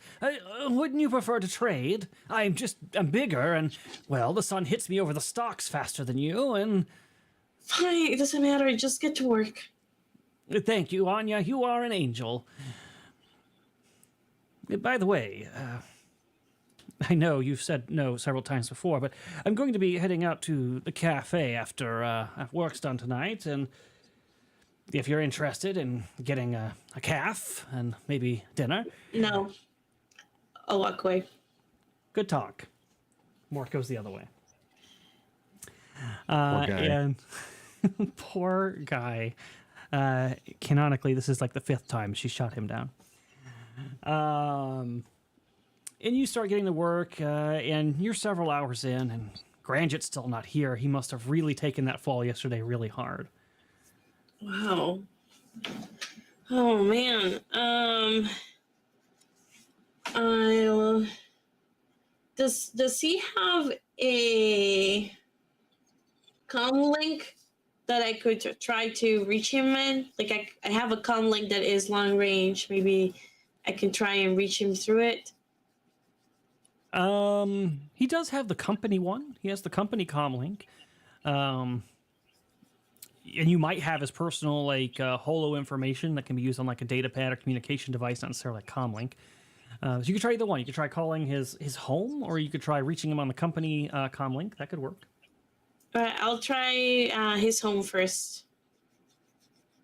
Okay, you ring him on the farm holo receiver, and trying to get a hold of him. No answer. I'll try the company one. So you call him over the comm link several times, and again, he doesn't pick up. It's going through, though, so it's definitely transmitting. That's not good. Maybe... Oh, God. He was really sick. Kind of worried that he died overnight. Anya! Anya! Anya! Yeah? You hear look Mort around. whining from outside the farmhouse. He often calls after you like this. Usually something that he can't handle that should be very easy, and you go over and fix it in like 5 seconds, but he whines at you for 10 or 15 minutes about it. Okay, I'll go look. And you step outside, and there's Mort, but Mort has some friends. You see an Imperial officer dressed in his officer's uniform, and 4 stormtroopers with 4? blasters. And the officer has a pistol to... actually, no, the officer doesn't. The stormtrooper has his blaster to Mort's back, who currently has his hands over his head like this, and he's looking around, kind of like wild-eyed. He says, Anya, they said they're looking for you. You should cooperate and help. Oh, my God. Really? Oh, God. Well, I feel extremely betrayed right now, because this would be the only reason why he's not answering my calls, why he didn't show up, and why out of nowhere stormtroopers are here and an Imperial officer is here. You think it was Granget? Mm-hmm. Okay. There's nobody else. Like, Yeah, you I'm might be right. hoping... I mean, you did I'm see Mort hoping he's not. walk by yesterday whenever you were helping Granget up from the field. Yeah. He's not that good of an actor, though. He, does Mort seem like he's actually afraid? He looks pretty terrified, yeah. But you can make a, God damn it. Sense motive? Is it sense motive in this one? There is no sense motive. Oh, it's just perception in this one. It's all combined. All right, you can make a perception check to try to read his state. God damn your fucking rolls, man. Yeah, he is very clearly terrified. In fact, you think he may have even possibly wet himself. Okay, all right. I can't let him get hurt. Um. So I'll before I step out of the farmhouse where I'm in, I'm gonna make sure I have my lightsaber with me and my blaster pistol. It's a good question. Being that you're trying to hide your identity, do you normally keep that on you at all times? Yeah, because you never know. I'm always ready that you don't know that you're gonna be attacked. So I'm always prepared, and it's always safer for it to be in my person than I will somewhere say else. you keep it in a hollowed out pesticide can Sure. that you keep on your utility belt, and you keep it there so that nobody is, there to call any attention to it. That looks pretty normal, but it's in there. All right, I'll step out. I'll Are say, "May you I help you?" are you Anya Satarelli of the Jedi Order?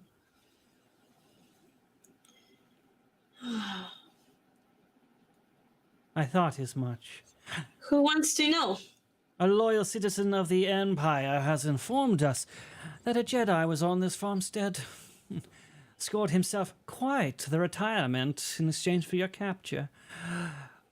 I'm afraid this is the end of the road for you, Jedi. Come peacefully, and your friend and the keepers of this farm will all go unharmed, and you will be processed like the criminal that you are. Well, first of all, technically, I don't know if I would even qualify to be a Jedi. But I don't want you to hurt them, so please let him go. Of course. I give you my word as an Imperial officer, not a hair will be harmed on this handsome young man's head. Just come over, peacefully, hands up. We will bind you and take you off to the spaceport to be processed on our Star Destroyer.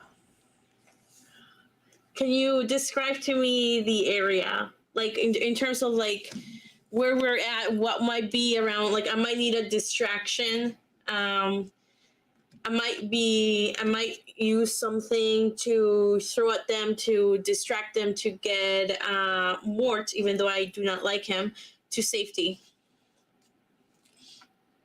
Absolutely. Give me a perception check again.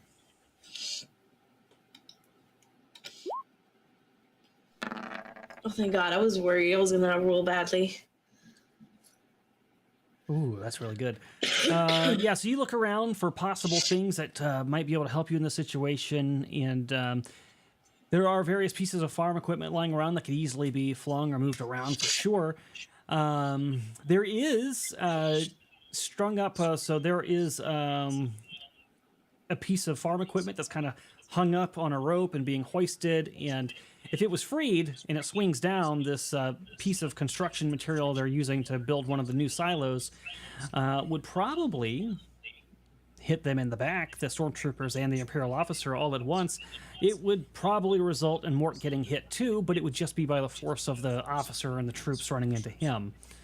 It is an option. I'll do that. All right, so you say that you're going to go along. I hear an echo. Is that coming from me or you? No. I will raise my hands and start walking towards them. That's a good Jedi. Just a little bit closer. Well, let Mort start to back up. Mort, back up. As I'm calling it closer, he needs to start backing up. Mort looks uncertainly at the officer, who shakes his head no. Says, no, stay right there. Shit. Okay, is Mort looking at me? He definitely is. He looks terrified. Okay. How do I get a message to him? Oh shit. Okay, but he's not gonna. Yeah, this is what it's gonna have to happen. Like, how far away am I from them? You are probably about 12 squares away from them. Okay, I need to be 6 squares. I will, well, 6 squares of the thing. So how, like, tell me, I'll walk really slowly until I get 6 squares away from the equipment that is hanging to use the force. Okay. And you want to use the force. So stupid, Toothless. You're gonna use the force to basically try to unstrap this thing. Yeah. Make me a use the force check. That was a fantastic reference by Tuesday. That is roll force point. Is that it? No. No, just on your skills. Oh, use the force. I see it. I see it now. Oh, thank God! Thank the fucking Christ, God, man! The fucking God! Like I was like sweating this out.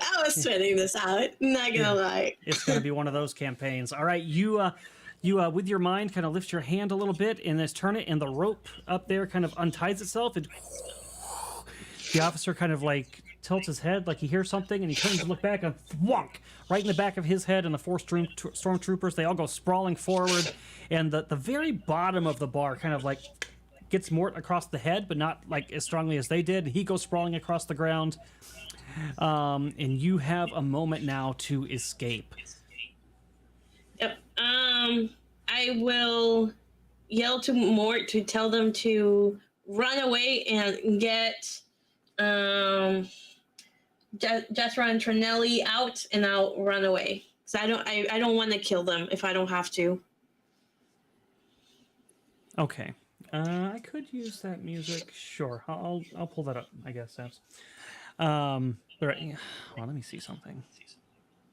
To be Testing. continued. Hello? Hello? Okay, it's coming out of you, Sev, so that I'm echoing. I don't know why. Maybe just if you can manually mute between when we're talking, we'll figure it out. But all right, so you said you're running away? Yes. Yep. Right. I don't want to kill them if I don't have to. All right, so you book it around the front of the farmhouse, hoping that maybe there's some way that you could pull this off, and your mind's racing, thinking about all the farm equipment, where the nearest location you could get to is. You knew this day could potentially come, and you do know that Jesfra has an old speeder bike that he constantly works on, and it would be the least impactful to his bottom line if you took that above anything else, and it's decently fast, and it could get you to the nearby industrial town where they process all the food. I think I figured it out. I don't think you'll hear an echo now, but we'll check. Okay. Cool. I don't hear it. But that would probably be the equipment that if you took it, it would hurt your friends the least in terms of their bottom line and income and equipment. Then I'll do that. All right. So you find that. I'll try to in the future maybe send some money to them to help them out. But for now, I'll run away, and I'll hope that Mort got up and tells them so they run.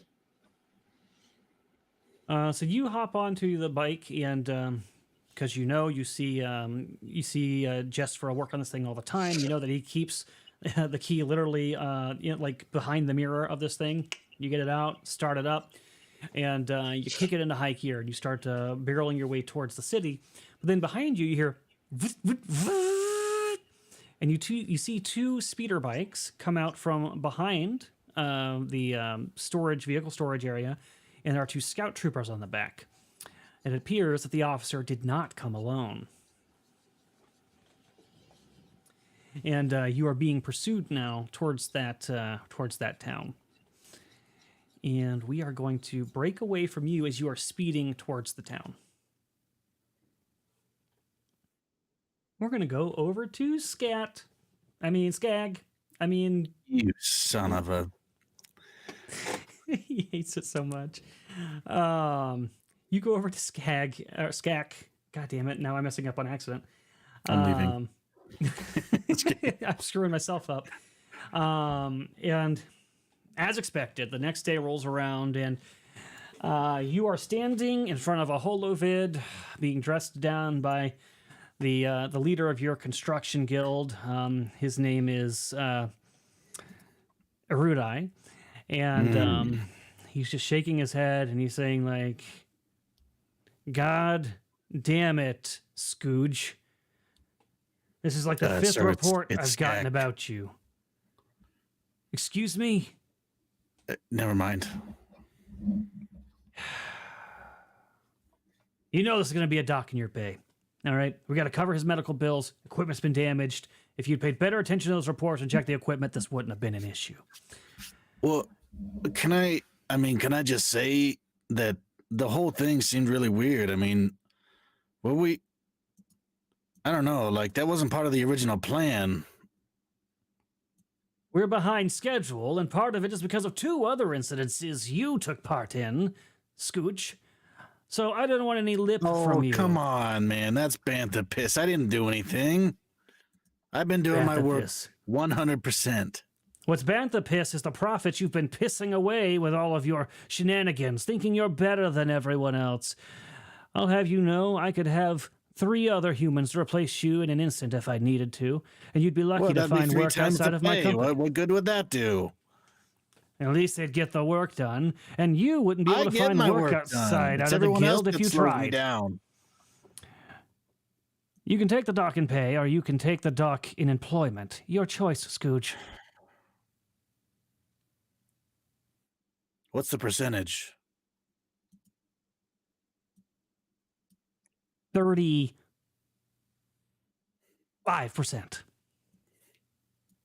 Make it 36 and you gotta no, I'm just kidding. That seems excessive. Oh, plus a 1% medical charge to help cover the costs. Okay, see, that one I'm okay with. You're going to be okay with all of it. And you're going to get us back on schedule, or I will find a new demolitionist. Do you understand, Scooge? Yes. And for the love of God, check your damn email. It's always getting returned to sender. Out. He shuts off the communication. That's not my fault. It's this damn data pad.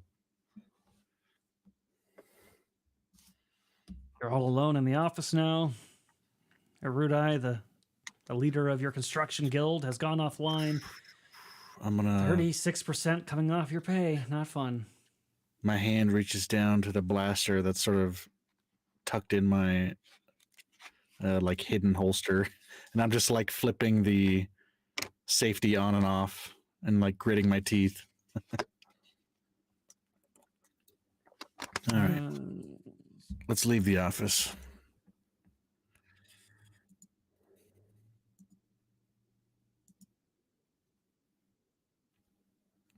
Bunch of sub-Trandoshan filth on this planet. This guild doesn't know what they're doing. Yeah, really annoying for sure. So you head back out to start getting your work done, and this meeting went through your lunch break, which means you're not going to get one today. And it's going to be straight to work. You got a couple demolition sites to set up. You're still short on equipment. Now you don't even got Cowboy. So you're going to be stuck with one of the rookies who really doesn't know what the fuck they're doing. What? Mm-hmm. A shitty day. Mm-hmm. And as you're going over to start getting things set up, you hear the sound of footsteps approaching you from behind. Who's gonna pick on me today? I'll turn around and see who it is. You turn around and you see a rather rotund pink Rhodian wearing some fitted armor and carrying a rather large blaster and wearing a jetpack. Mm-hmm.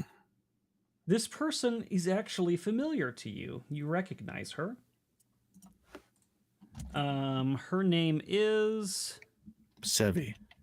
Oh God, no. You're gonna get me in trouble. No. Her name is Font Tra. And she is a bounty hunter.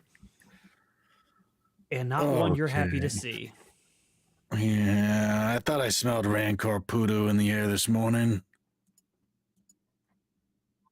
Well, if it isn't the guild killer himself, fancy I found you here. What do they have you doing now?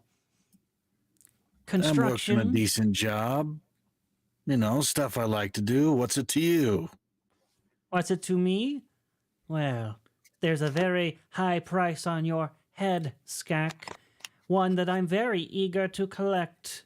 So why don't we save the trouble of making me detain you and putting any of your... She looks around at all the humans on the site. Friends at risk. No, I don't care about any of these people. Well, then care about yourself, then, she says, reaching down towards her blaster. I'll do the same. We can do this the easy way or the hard way, she says as her brow kind of like creases down and the camera passes across her eyes. I like unlatch the strap on the blaster and I just like slowly pull the stock up so that I can have it ready. You've been out of practice for many years. Don't do this, Skag. You're worth more alive than dead.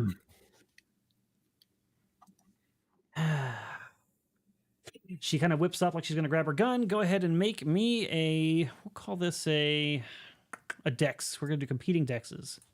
What about initiative? Initiative works. I don't have an initiative sheet, but I can manually do that. Woo. Oh my god, of course. You are quicker on the draw, and you are able to raise your rifle up to her first, allowing you to get a shot off before she does. So go ahead and roll me to hit with your blaster. Actually, I get 10 shots off because I can only do an area attack with this gun. Oh, fantastic. All right, so you just pepper the ground around her. So I think you roll against my fortitude defense, right? Yes. Would you... Okay, so if I do 2 swift actions and then my shot, would I be allowed to do that if I'm technically going first? Or do you just want it to be just the action? Do you have... Because you don't have quick draw, do you? Uh-uh. And quick draw would use a move action to pull it out the holster. But we'll call that. We'll just say that was a fun narrative event. We'll call that a narrative event, and yeah, you can have your 2. Normally that would not be allowed, but because we're just having fun and doing a prologue, go ahead. And I take do your 2 remember quicks. seeing that ability. Yeah, okay, then I'll brace the weapon for the shot, just to make it a little bit easier on myself. So we do -2 instead of a -5. I'll do the attack. How do I roll? Where's the... I see it. It's against reflex. It's against reflex. So you roll against reflex. If it hits, then she takes the full amount. If it doesn't, she takes half because it's area of effect attack. Oh, wait, hold on. I can do the modifier here. Okay, so roll -2. 13. The 13 will not hit her reflex defense, so she'll take half of that damage, which is going to be rounded down to 5. So you spray the area around her, and she cries out as the is yours a slug thrower or a laser? This is an energy weapon. Energy, okay.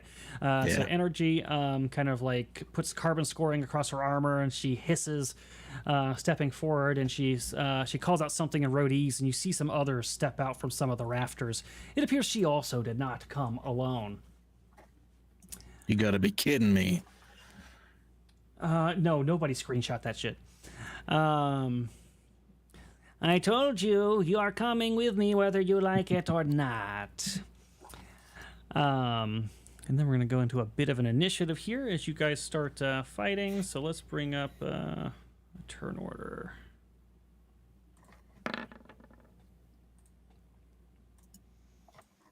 And, did you just roll it? Oh, no, you already did. I rolled the one above. You want me to roll another one? You're 21. No, we'll throw you in with that one. Okay. Add turn, 21. And then we're going to add... I don't think I have enough ammo for this this shootout. Rodian, and she got a 15. And then her 2 thugs, we're just going to give Rodian BH. Okay. Thug 1, we're going to give a 10. Thug 2, a 12. Actually, no, we're going to give him a 7. And, oh, I didn't do it. Son of a bitch. 15 and 7. All right, so they step out to either side of her, and now that we're in initiative, we're going to keep that 21, and we're going to go to her. Oops. Oh, what the fuck did it do that for? Oh, I see what it's doing. All right, so she is going to fire back at you in kind. Hers is not on a spray mode, however.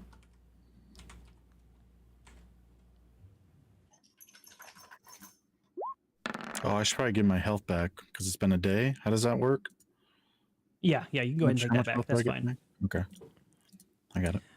So she pulls her trigger, and it looks like she's got you dead to rights. You're pretty sure you're fucking dead. She holds that rifle up, she just... And she realizes she came in with an empty power pack, and she curses at Erudi. The scorekeeper! Oh, no! She shines on me today.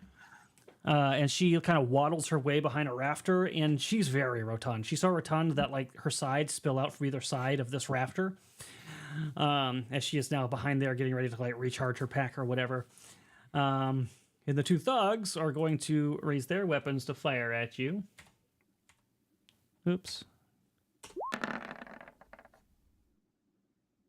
And that'll be a miss. The second one will do the same. He will also miss. Wow. Giving you another opportunity here. All right. I'm gonna get the F out of here. Am I next to where are we in the camp where everyone? So you headed out from the office meeting, and you're heading down Mhm. sort of a work construction tunnel. They've got like tarp and like construction equipment up. It was sort of a narrow path that had like a few like hidey holes in there that they had snuck out from behind. Okay. And the center of the construction site is probably about 12 squares ahead. You'd have to do a double move to get there. Okay. And a double move, I would have to take an action or a swift action to do. A move can replace a standard, but not a swift. So you can do Gotcha. Yeah, 2 moves that's and then fair. a swift if you want. I want to fire at these guys and move. So Okay. I don't like these guys. And let's do that and move, and I'll just get there in 2 turns instead. I'm confident. All right. So you take your step back and you're doing some more auto fire. Yeah, I'm not going to brace this time because I need 2 swift actions to do that. So we'll just do a -5 on this one. Whew. Not great.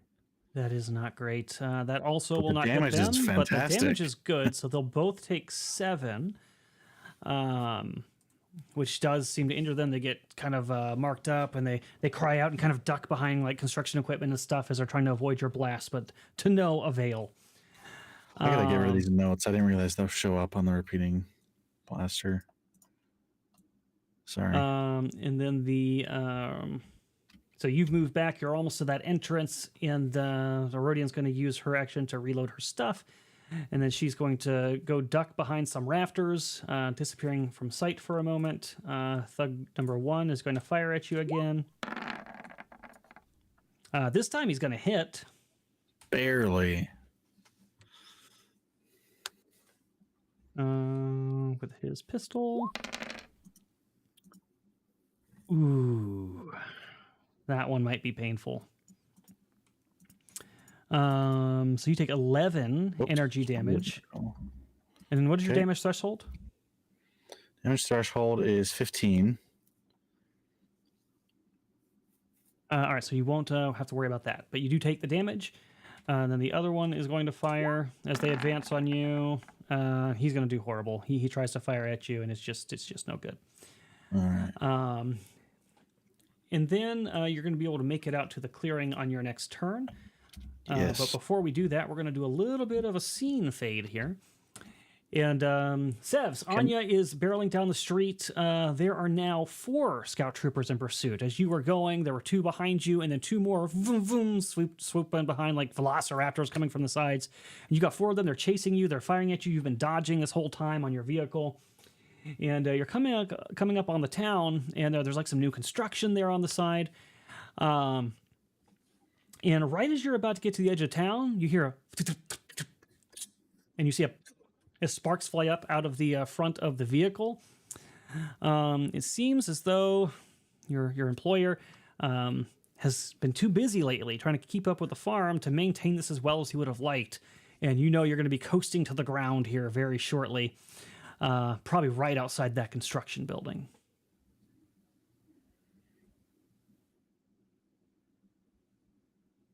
You're muted.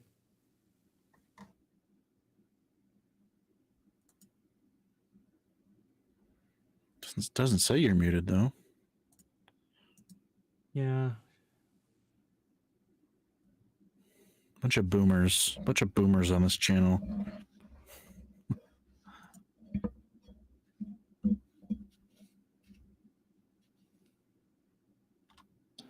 Okay, can you hear me now? There you are. Okay. All right. I will run towards the construction building, hoping that I can use maybe some of the. I can lose them in the rubble. All right. So make me a piloting check. Okay. Oh, right. Oh shit! Not good. Ooh. Is this a situation where you would use a force point, or are you happy with that roll?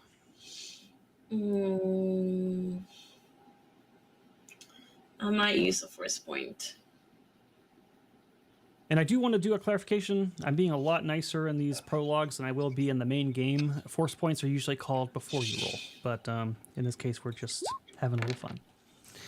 Holy shit. I forgot you get a D8 on yours. All right, yeah, so that changes that a lot. So you are able to, you know what's going down. There's nothing you can do about that. But you see like a pile of what looks like softer materials, like a garbage heap and refuse and stuff from the discarded stuff they're going to be getting rid of from their construction. And you're able to kind of guide it towards that and then maneuver at the last second to sort of slide sideways into that, cushioning the impact and allowing you to tumble off of the bike towards the entrance of the construction. Can you make me an acrobatics check? Oh god. Okay, my acrobatics is not going to be that great. Okay, thankfully it wasn't horrible. I thought you had super high dex. That's what I'm doing, though, Zeko. That's why I'm explaining it to him now. No, I'm not proficient in acrobatics, so. I mean, a 14 is, you only need a 10, so you're good. So you managed to tumble and sort of stop yourself in sort of a crouching position right in front of the entrance, and you see the Imperial speeders kind of zooming in, and they're shooting their speeder shots around you. You've got nowhere to retreat except for into the construction site. Okay, I'll run inside the construction site. All right, you were heading inside, and you hear pursuit behind you, so you kind of like look over your shoulder, trying to see how many of them are coming in after you, what are your odds, where do you need to be going, when suddenly you run into something solid. And Skag, you feel something hit you from behind. And both of you kind of go tumbling across the dirt, and Anya, you're pretty sure this is probably another Imperial who snuck up behind you. What do you do? Hold on. She has to ask Chat GPT what to do. No, I'm gonna ask you a question, Velrock. It was just funny how much typing I heard. Yep. Okay. She messaged you. Oh, okay. I will pull out my lightsaber and try to like swing it to defend myself. Okay. Make me a attack with your lightsaber. Oh, God. But can I if I do this, like, can, like, oh, I just don't want to injure him. I have 2-second wins. Yeah, Okay, it's fine. all right. Just make the roll. All right, lightsaber attack. I got it.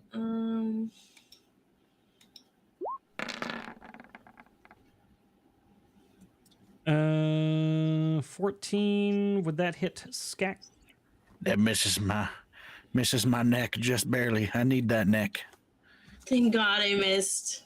Fantastic. So you swing the lightsaber, and it comes around just at some Trandoshan's head. And a lot of things process your mind very quickly. One, Trandoshan, probably not a member of the Imperial military unless it's a bounty hunter that's working for them. That could be a possibility. But also, the face seems familiar. Holy shit, you know who this is. Oh my God. No time to chat. Run. Okay.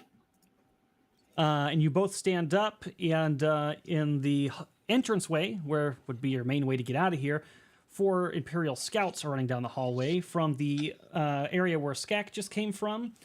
You see 2 thugs with pistols coming towards you, and you also see up on one of the rafters, one of the hanging scaffoldings, you see a fat pink Rodian go as a jetpack kind of waddles her, or kind of like struggles to get her up there, and she perches up on one of the construction piers with her rifle, and she's shouting in Rhodese at the Rodians a bunch of orders.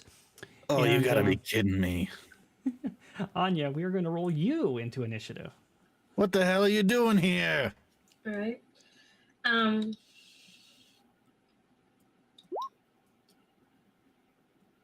Did that do anything? No. Damn it. Hold on. Where is the initiative? It's a skill. It's a Oh, skill. I see it now. Nice. Same thing. Rolling 14. Rolling for tomorrow 14. There we go. It's the same one. Okay, we're going to put you ahead of that other thug. And then I'm going to add in... we're going to take that off. That was a dumb idea.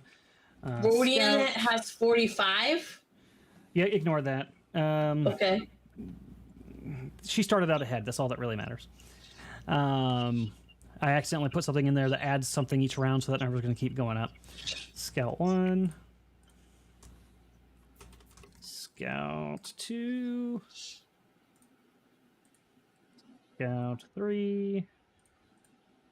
Scout 4. And we're going to give this one a 18. This one an 11. This one a 6. And this one got a 1. All right, so we are back at the top of the turn order. The Rodian has used her move action with her jetpack, which is struggling so much under her weight to lift her up onto this it's like this beam that's hanging off of like a crane on the strings or whatever, and it's like teetering back and forth as she shifts her weight, and she like lowers her rifle down.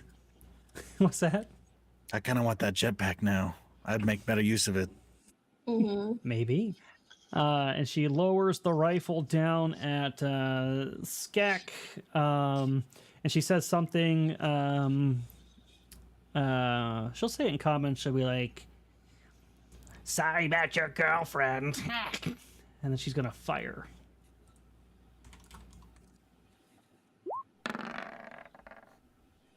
Well, why didn't it do the +4?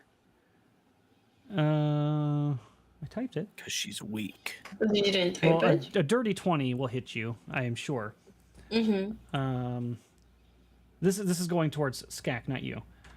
Oh. So. Yeah. Oh, sorry, it's good for me.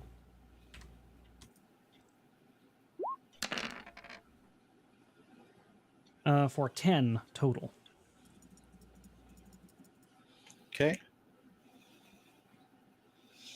And she's going to look mighty pleased with herself as it goes to the next thug, who is going to take some cover behind... I was going to ask you... Oh, no, it's fine. Never mind. We're good. I was going to ask you something. I'll ask you later. Sure, she should absolutely have disadvantage. Actually, that's a fair argument. I would accept that. Because that thing's teetering, maybe her aim's a little bit off. Would a 16 get you? 16? Mm-hmm. No. Wait, why does she have disadvantage? Because she's on a beam that's hanging, and she's having to keep her balance while she's shooting at you. So I'm going to give her a penalty to her shot.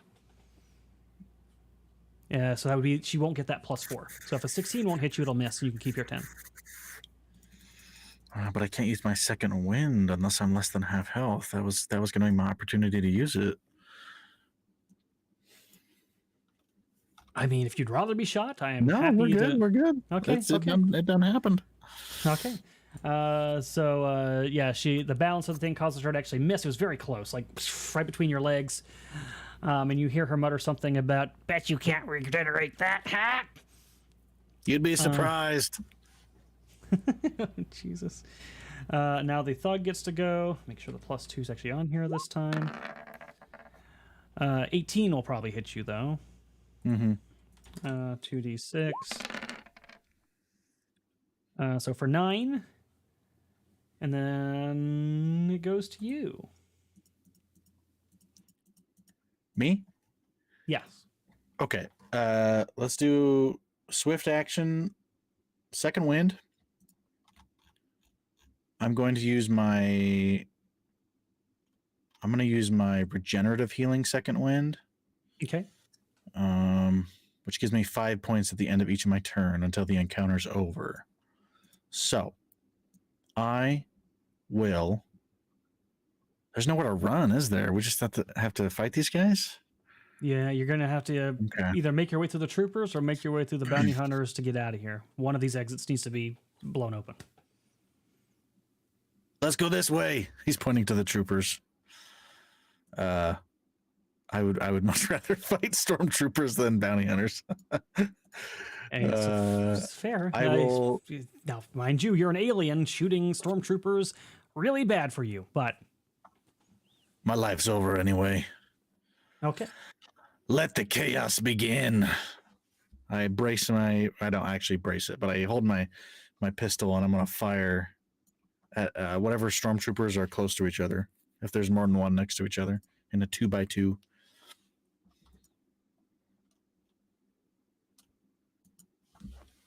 Okay. You can probably get the first 2 scouts. I just clicked something that totally messed up my browser.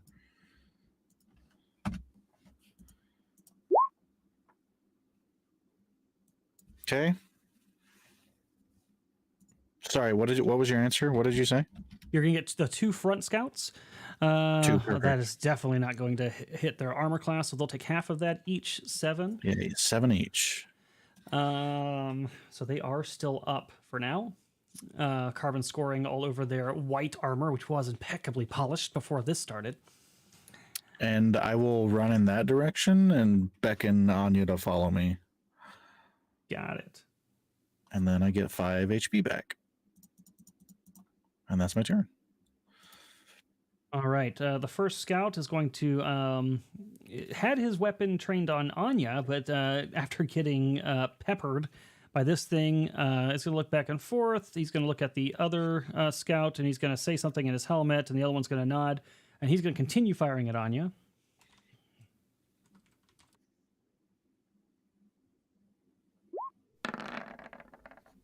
Oh, you know what I should have done is I should have suppressed them. That would have been better. Wow, I'm actually getting good rolls for once. So, Anya, I get a dirty 20 firing at you. So let me roll their damage.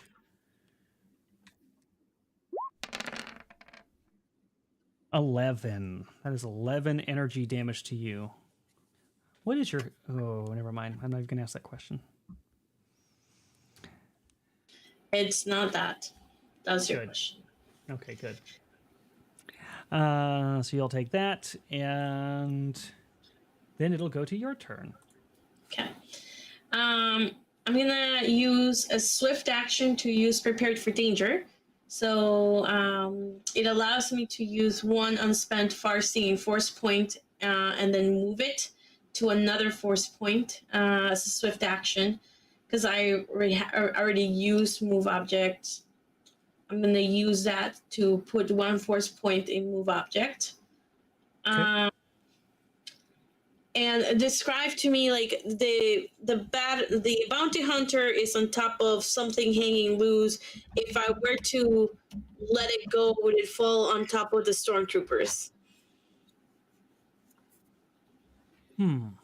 So she went up onto the rafter. Yes. So if she is positioned there, if you were to somehow get that thing to drop, her and that scaffolding that she is standing on would fall on top of the 2 scout troopers that are currently aiming at you two and getting peppered by Keaton.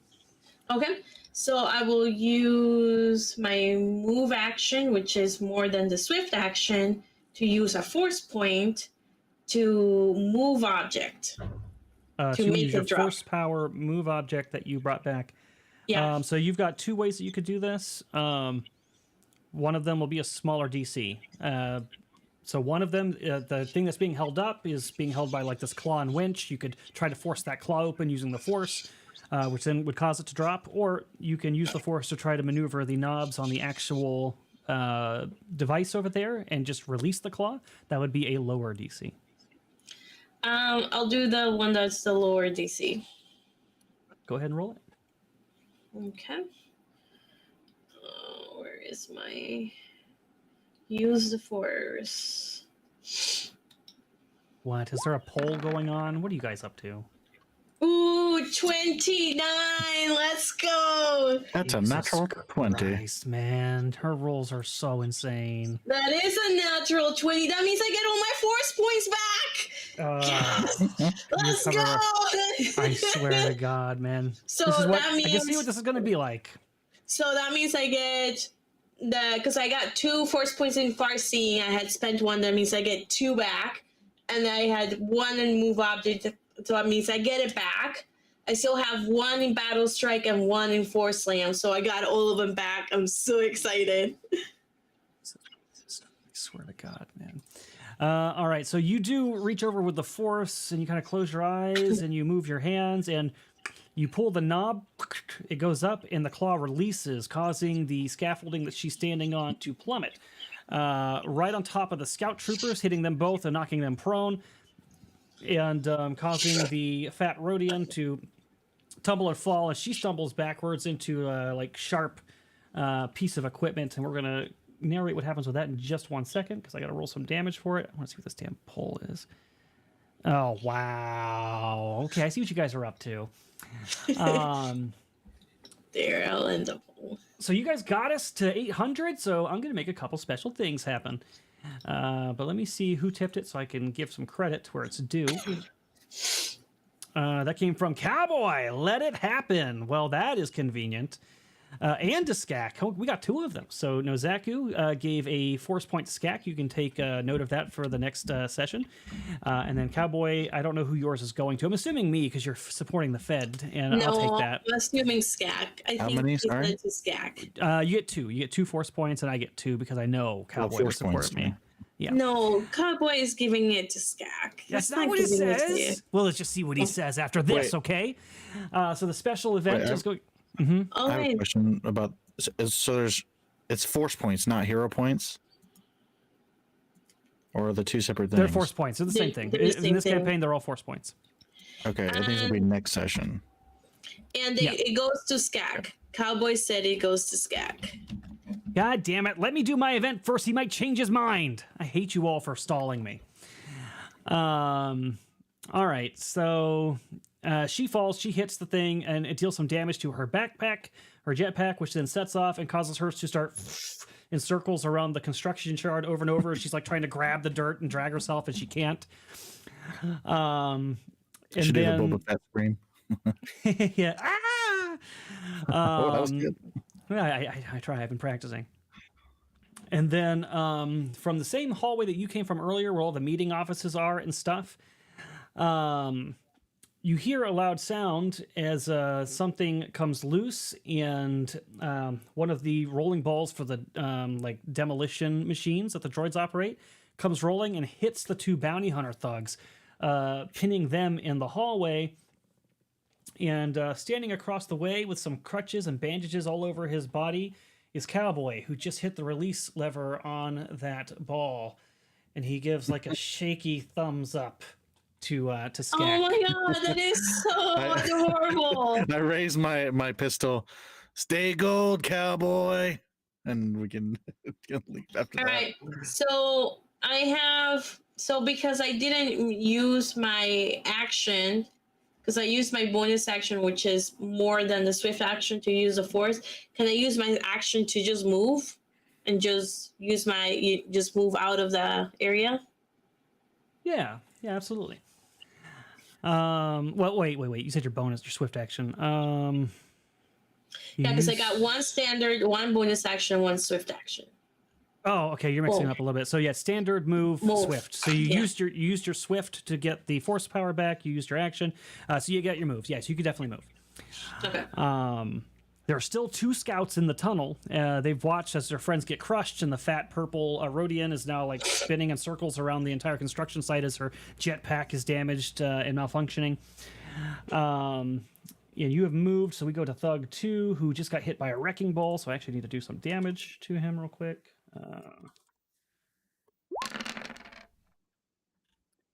And you already damaged him, so he's actually out.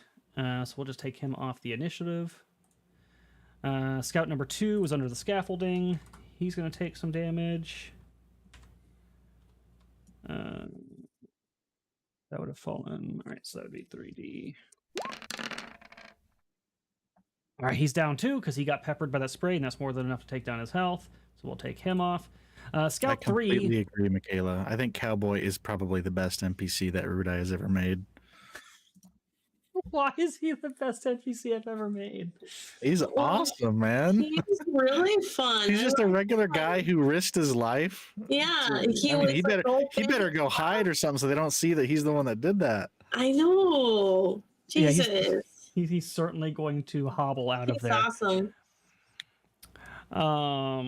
And then we are going to do one for the this third scout trooper. Actually, I'll just go ahead and roll this for the other one that got hit because he's probably dead too, I'm sure. Oh no, he's actually still up. So the first scout still has some HP left, but he's prone and trapped under scaffolding. All right, so this third scout looks over and fires at Anya over the fallen scaffolding. So he's going to roll.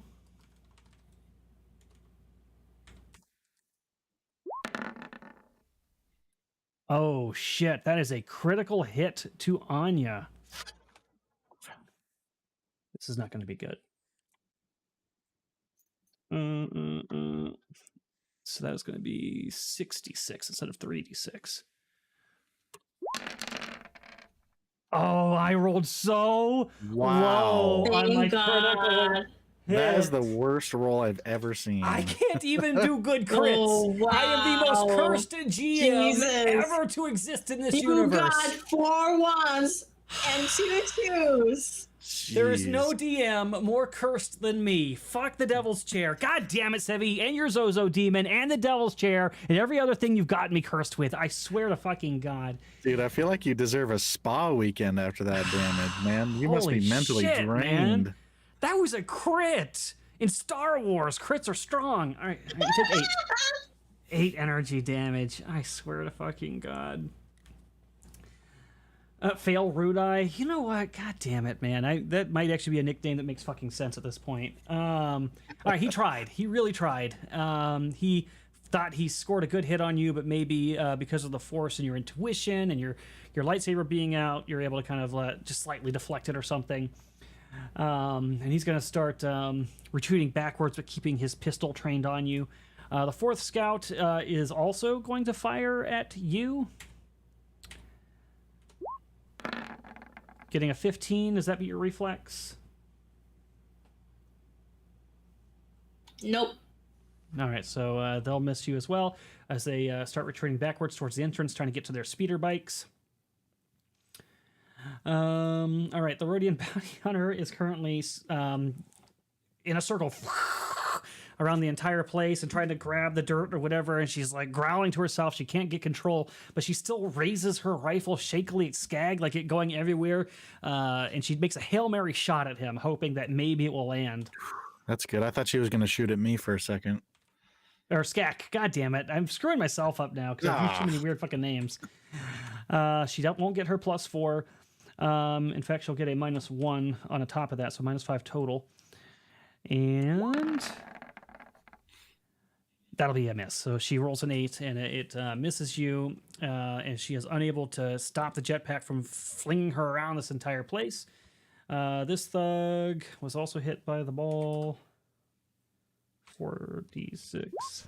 That cowboy dropped. Cowboy ended him too. That thug is not going to be bothering you. Skag.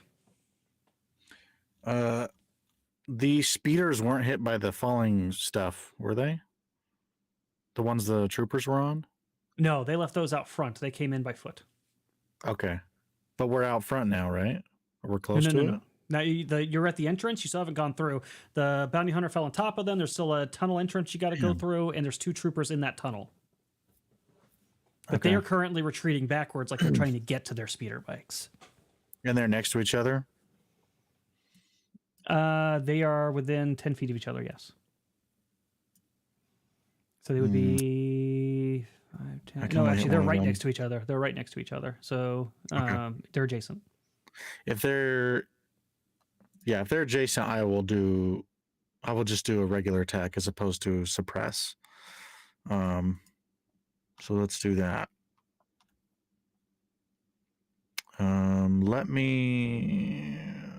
No, I need my move. So yeah, we'll just do the regular -5. Okay.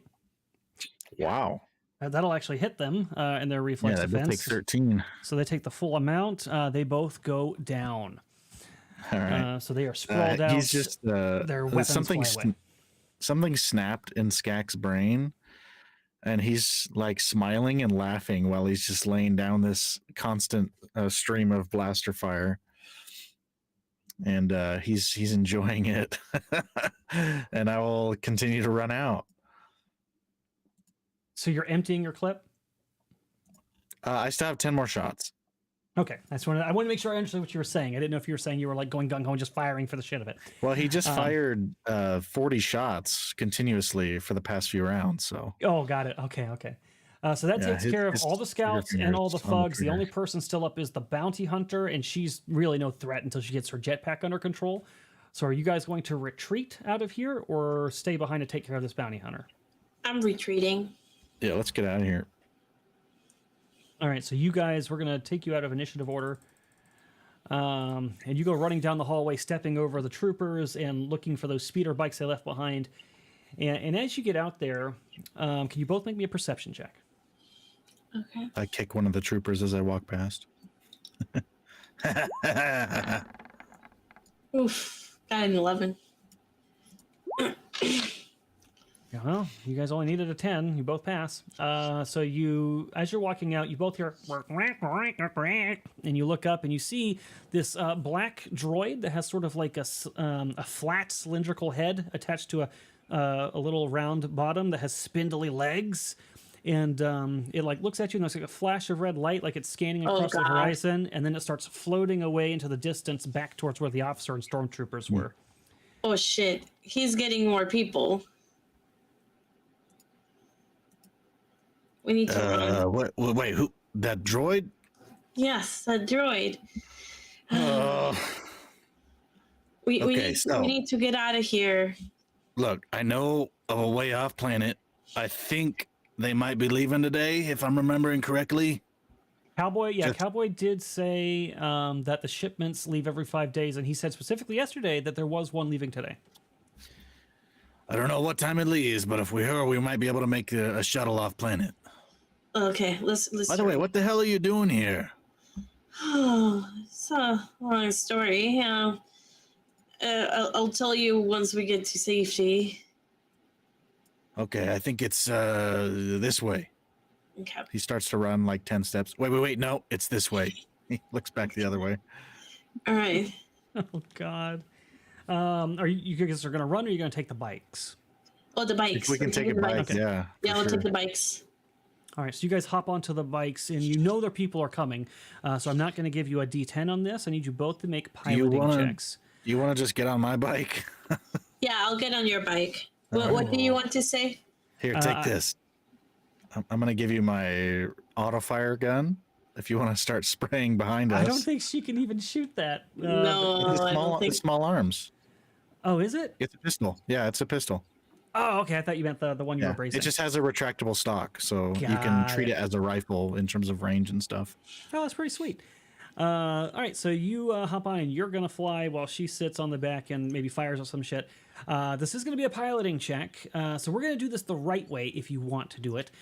So the way you're supposed to do it in the system is say, hey, I want to use a force point before you roll your d20.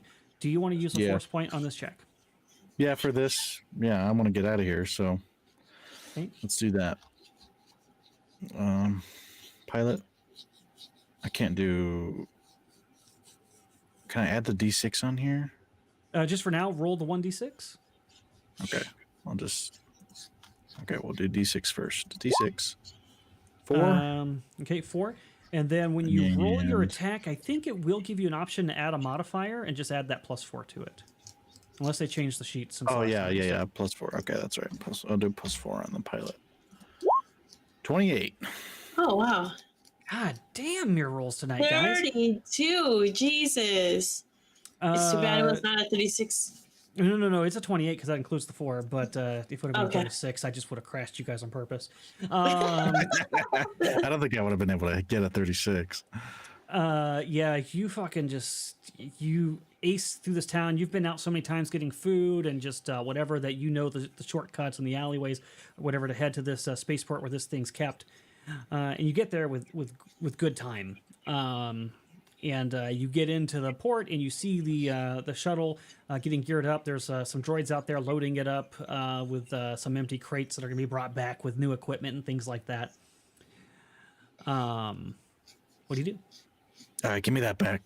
Take the rifle and just kind of shove it into my... There's like a pocket on his pants that's big enough to hold it where the holster is, just so he's not walking around. Because I don't know what the rules are in terms of the Empire. And this weapon is very illegal. It's a weapon, yeah. Yeah, this is a military weapon, so... yeah, this is highly illegal. Yeah. Let's go to the ship, right? Okay, yeah, it's that one right there. Okay. Just hold on a sec. He pulls out the data pad and starts to flip through like emails with clearance codes and stuff. Okay. Yeah. I think this might work. So you start to walk up to the droid with your data pad, and there's this little astromech droid and a bipedal droid. They're working together on this team or whatever, and the astromech droid turns and looks at you and goes, beep, beep. And the bipedal droid goes, R3D6 says no biologicals allowed on this transportation. Actually, we're supposed to be going out to collect the supplies for the guild. Look, I have the clearance codes and everything right here if you want to waste time with all this, but...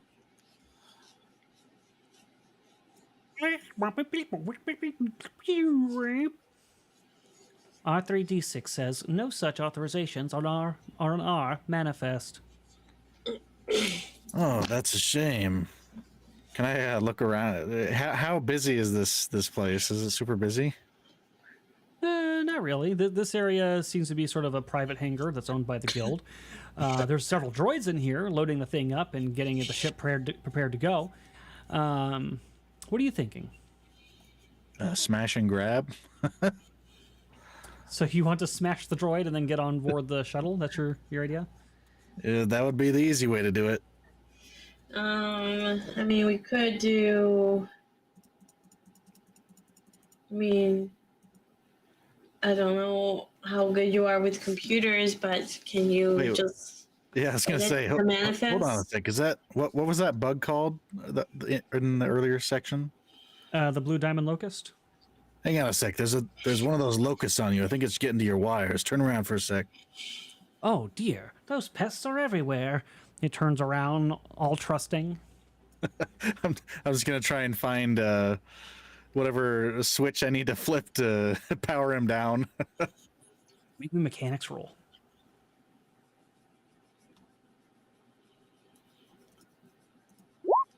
$14. Yeah, easy peasy. The droid just slumps over. Okay. And R3D6 starts making a panic sounds. Oh boy. I want to just shoot this thing. He's like having so much fun like being a renegade right now that he wants to do all the bad things. Oh god.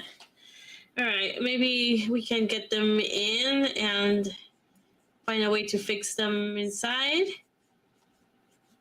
The R3 unit's still active, and it's upset. You just turned its friend off, and it's like whirring around and making blarping noises. And there's a little spindly arm that came out with like a like taser thing on it, and it's like backing away towards the comm ports. Oh god.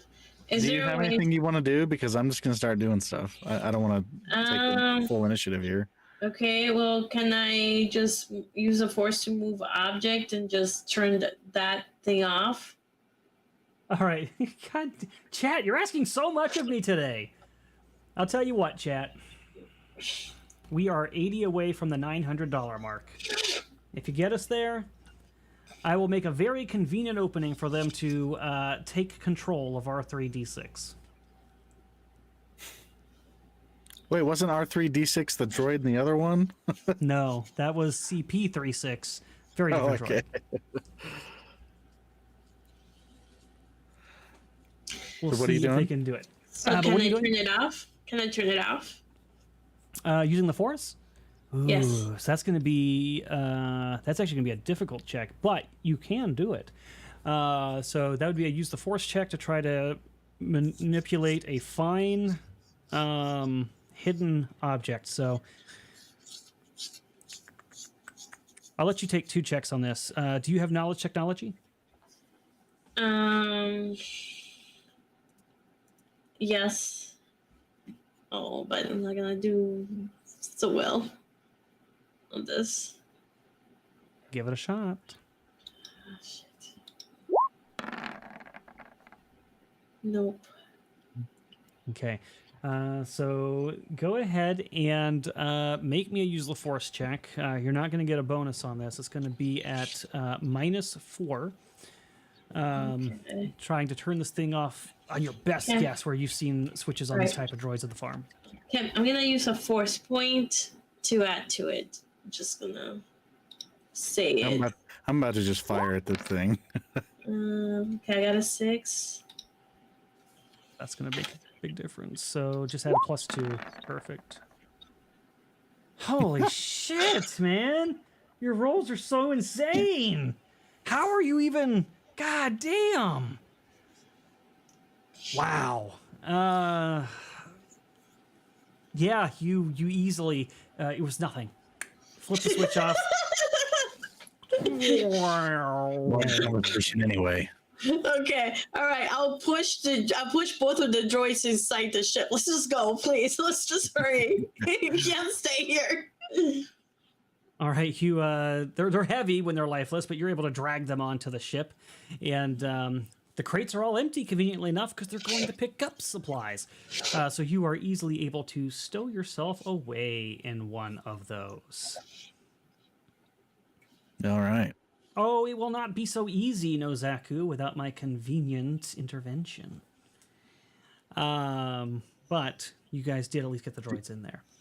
Do you want to And- tell me why you're here first before we Yeah. get too far? After we went our different ways, I decided to hide here because it was easier to hide farming. I didn't want anybody to know that I was here, and fortunately, I trusted somebody that I should have not trusted. So he You see, my ratted me out. philosophy is I just don't trust anyone. You should live by that. Can I trust you? Yeah, well, you know, I'm pretty cool, so. I'll tell you what, though, I'm pretty excited. What are we going to do next? We're going to go, like, blow up a building or something? The post office. They always lose my mail. That's a great place to start. The post office. I'm not sure the post office is the place to go, but maybe we can figure out what to do once we get to our destination. I think the problem now is they ratted me out to the Imperial Force, and now they know my name and they know I can use the Force. So And they I'm know sure, what you look like. and they know what I look like, and I think they'll be looking for me. And it looks like you got some people looking for you as well. Yeah. It's just some idiots from the guild, you know. They weren't happy about that whole situation. So I guess they've been looking for me too. Oh man, I'm not surprised that they're still mad about it. I'm pretty glad though. It just means more people for me to take out. Yeah. 1 second, I'm going to hit a transition. Continue your RP. Okay, so this shuttle's going to someplace. What's the name of it? Good question. So you look up. Let me check the data pad. Yeah, you check the data pad. You can take a 10 on the search now that the shuttle's taking off. You feel like you're pretty safe. And it's going to Selzon Station, which is orbiting just off of Brentall 4. Okay, Salzon Station. I guess from there we can, I don't know, like, what do you think? Like, find the DMV, blow that up, and then we can, you know, move on from there or something? I don't think we need to blow anything up. I don't. Come on, think let's we stick have it to the any- Imperials. I've been having fun. This is more fun than I've had my entire life. Well, what have you been doing since we last parted? Boring, mundane work. I mean, it paid the bills for a while, but you know the Empire, they hate aliens. That is very unfortunate. They're very misguided. Okay, so we get there. What's our next move? We get there. Our next move is to move somewhere else. I mean, we are on the run, so we're gonna have to figure out what to do and how to defend ourselves. And I don't think that. I'm not sure that hiding again will do anything.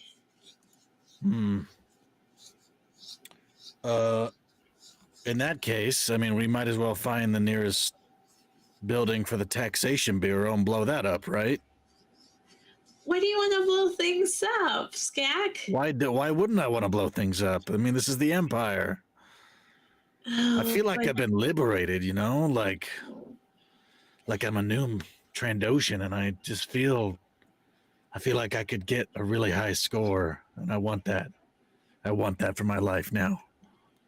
But I understand fighting the Empire, but we shouldn't hurt. The Taxation Bureau is part of the Empire. But there are innocent people there. We should make sure that nobody gets hurt. Man, all right. I There mean, is the innocent, added really. complication that, well, you're not in charge of the shuttle, and it's going to a place where those things aren't at the moment. So you'd have to figure out how to even get to the Taxation Bureau at this point. But you guys probably have this kind of conversation all the way to Selzon Station, talking about all the ways you'd strike back against the Empire, but all the ways that you should avoid hurting people and catching up, because you guys do have prior history and know each other. Maybe we'll learn more about that as we continue forward in our campaign. But I think that is where we are going to wrap. We got $48 from Michaela, and DCV sent $20 for a super chat though, but he said for the fund. I don't know. How do you want to handle that? Supposed to go through the Streamlabs, yeah. Did it get it? Did it at least get us to 80? Let me see. Shit, I lost track of my thing. Now we're still 40 short. I'll count if we can get that last 20 in chat to the Dallas Fund. I'll count the 20 from the Super Chat too to round it up to 900. Not for the Dallas Fund, but for this goal. But while we see if that happens, let's talk a little bit about everything that's occurred. felt like that was a lot of fun. It all came together very well. Really fun little adventure romp of two friends running into each other again. I'd be interested to hear the characters' perspectives on this. So Keaton slash Skag, everything that happened, the incident that got Cowboy hurt, the bounty hunters finding you, and you thought you were done with that, and then running into your friend. How is he feeling? What is he thinking? Where are his thoughts at? He feels like he's turned the corner. He doesn't have to hide anymore. He wants to get as high a score as possible now so that he can ascend to the scorekeeper's domain.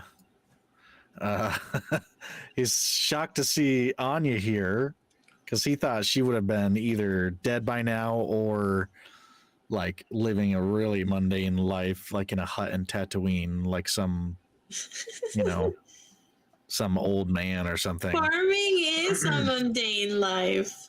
But he didn't know that you were doing that at that point.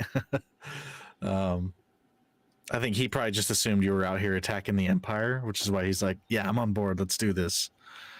But yeah, he's something snapped in his brain. He's gonna like slowly become more and more insane as he takes on more and more Imperials. So. One thing he needs, though, is a bigger gun with more ammo because he does not have a lot of ammo left for that little gun he has.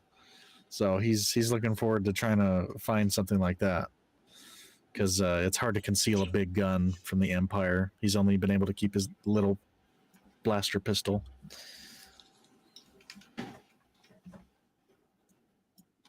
And do you have, so does he have any thoughts in his, oh, I just got a message. Oh, got it. Does he have any thoughts on why he, without her having said yet, suspecting why these stormtroopers are hunting her down? Or did she say, actually? Did you reveal that? Yeah, I did. Yeah, I said that okay. a trusted friend betrayed me.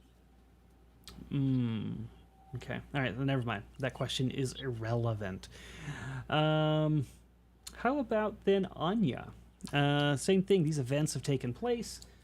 How does she feel about what happened with her friend, leaving the farmstead behind, running into this other friend, the Force somehow provided, in their current predicament? I'm really sad that I was betrayed. I really trusted him.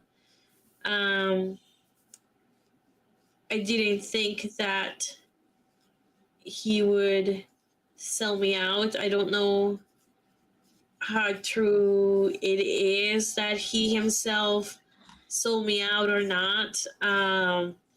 So I'm not sure if it was him or if he made a comment and then somebody else figured it out. Mort didn't really seem to be the one who had done it. Mort was probably just sleeping, honestly. It's just... It's sad that he did it, but I hope that he uses that money to recover and heal because even though he did betray me, I was still worried that he was going to die because of his sickness.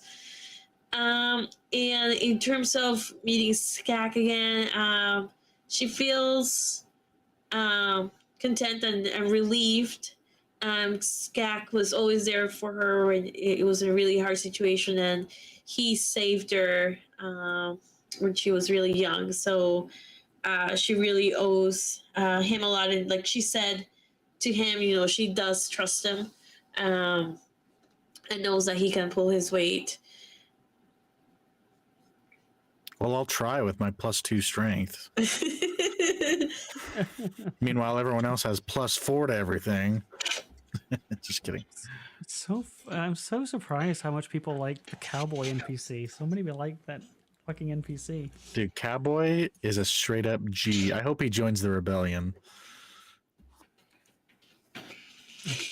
Maybe, hey, you know what? Maybe he will. He seems to be an alien sympathizer. Who knows what reoccurring characters might make an appearance in the future? He's the Biggs Darklighter to my Luke Skywalker. Well, while you guys are chatting or whatever, you thank you, Kyo. By the way, he sent $20, so thank you for that. Oh, to round out the Streamlabs or on Super Chat? I didn't see it. Sorry. Streamlabs.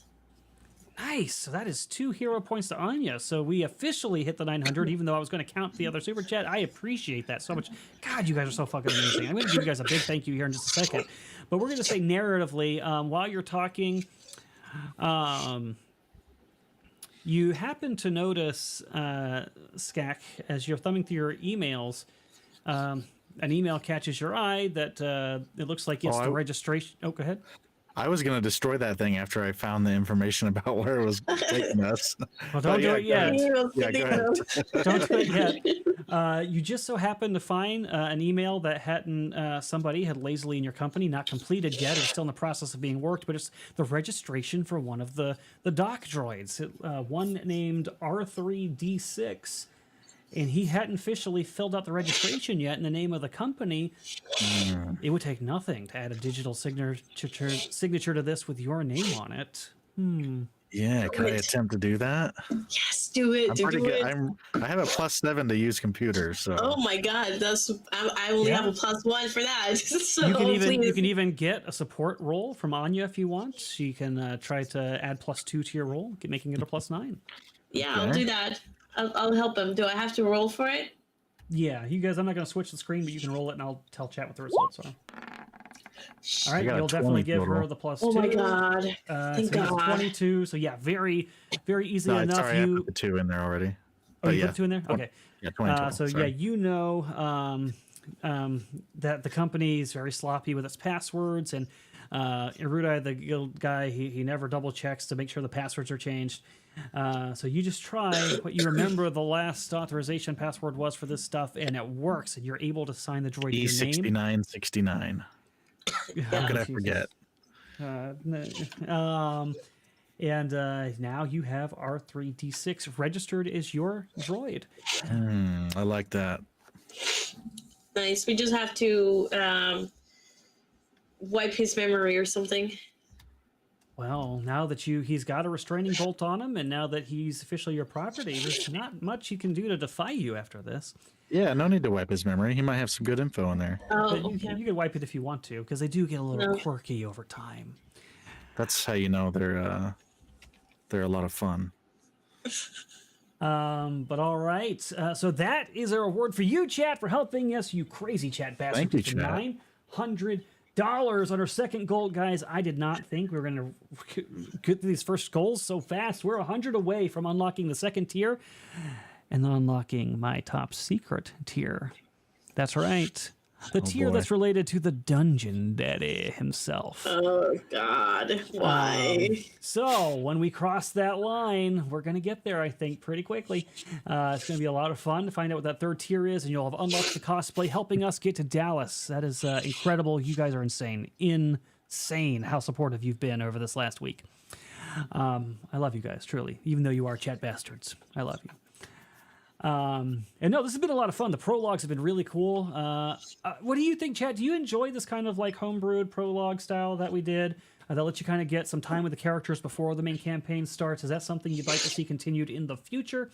Definitely let us know here for sure, but also do so in the comments, because that helps get this video out to the wider YouTube net and tells people about this show and brings them in to watch it with you. And that's really what we want here, to grow and let people experience these stories with us. I'm not sorry that I helped unlock Morton every campaign. What do you mean you'll take it out on me? How does this work? How does this work, Michaela, and all the Queen Shirts and Sevvy and chat bastards, that when somebody else does something bad, I get punished for it? You guys are the worst. Absolutely the worst. But awesome. Lots of fun. We are at time. But yeah, you guys are the best. And I thought all of the characters were brilliant in both prologue campaigns. This is going to be a fun group. When it comes together, this is going to be a fun group. We're going to meet in a tavern, right? And just... No. I really wanted to meet in a cantina. Just a reminder, you guys, if you have not joined Guilded, please do so. Look at memes because there's so many memes of Mort right now that Kyo made with Sleeping Caleb and Sleeping Maz. They're awesome. I love Oh it. God, I gotta You go guys check these have to out. go see. And then he made one for Star Wars as well. It's hilarious. I gotta go look at those too. Oh, Gilded's great. It's free to be there, by the way. You should come hang out. You can talk to all of us here on the cast, as well as other guilt-free gaming-minded individuals like yourselves. It's a lot of fun, and keep your eyes posted to the channel for the announcement of the next show. It's possible we don't run next weekend and instead run the weekend after, because I might have a guest lined up, but their next weekend was booked. And if that's the case, I'm going to probably push that first episode out 1 week. If that's the case. So just keep your eyes posted. We'll put the date up in the announcements and also schedule the stream for the correct date, probably here in the next 2 days. I think that's all I've got. So let's just go to each of you, tell them where you can be found, what you'll be up to. We'll start with Keaton, and then save me for last. Yeah, I own Velrock Art Miniatures. I digitally sculpt miniatures, release them as 3D printable files. So if you're interested in any of those, I've got 700 plus at this point, digital miniatures that I've made. You can find lots of Star Wars miniatures there too. I've got quite a few Stormtroopers, some Rebel characters, and you can see the renders on my YouTube channel. It's been a while since I've updated it because I've been so busy, but normally I will post renders there, and sometimes I'll do sculpting as well. So if you want to see sculpting videos there, you can. We recently just released a live play for We Geek Together. We did a sort of prologue to the Dead Wars, which is the largest D&D game in the world. So if you want to watch that, it's out now. It's maybe 2.5 hours, I think. We all sat around a table in the tavern and we recorded it. So you can find that on We Geek Together, their YouTube channel. Other than that, I think that's everything. So let's hear from Sevvy. You can find me on Geeks and Gamers Tabletop on Thursdays for March of the Dragon Queen, Fridays for Mummy's Mask, and then Sundays for Pokemon. You can find me over here in Moonskull on every other Wednesday for Phasmophobia, which I play with Erudi. Then Fridays we do Whiskey and Wine, and then we alternate that with games with cast members of Geeks and Gamers Tabletop. And then Saturdays for Star Wars. Other than that, you can please join my Discord server, which is Michaela linked. And I usually stream on my private channels on Twitch and Kick Mondays and Tuesdays, sometimes Wednesdays and Saturdays for sure. So just keep your eyes out for that. If please follow if you have not. Please subscribe if you can. Every little thing helps. And of course, my Instagram account and my Twitter. Thanks, guys. Awesome. And I'm Erudi. I am the head of Geeks Gamers Tabletop, and I am co-partner and co-owner of this channel, Moonskull, with Sevvy. And we're having a lot of fun here. I think you guys can see that this is going to be a good campaign. I'm really looking forward to it. I am so hyped. Shit, there was something else I was about to say, and I just lost it. Fuck. Did Streamlabs just say press F while Sevvy was talking? Yes. Yeah. I kind of put a bunch of Streamlabs saying random stuff, so that's one of them. I hate it so, and they're all annoying. I hate all of them. That's really awesome. Oh, I was going to say something else. We did just launch some merch for Moonskull. You can get the classic Moonskull, which is going to be our logo on a bunch of different things. Everything from Switch cases to iPhone watch bands to shirts and hoodies, mugs are on there. We've got the Wake Up Fuckable and soon to add Wake Up Unfuckable line that has a MS Paint version of our favorite Puppet Frog with that line underneath. And I have been ordered behind the scenes to start work on a Sevvy cult line as well, a Cult of Sevvy line. So I guess that'll be coming too.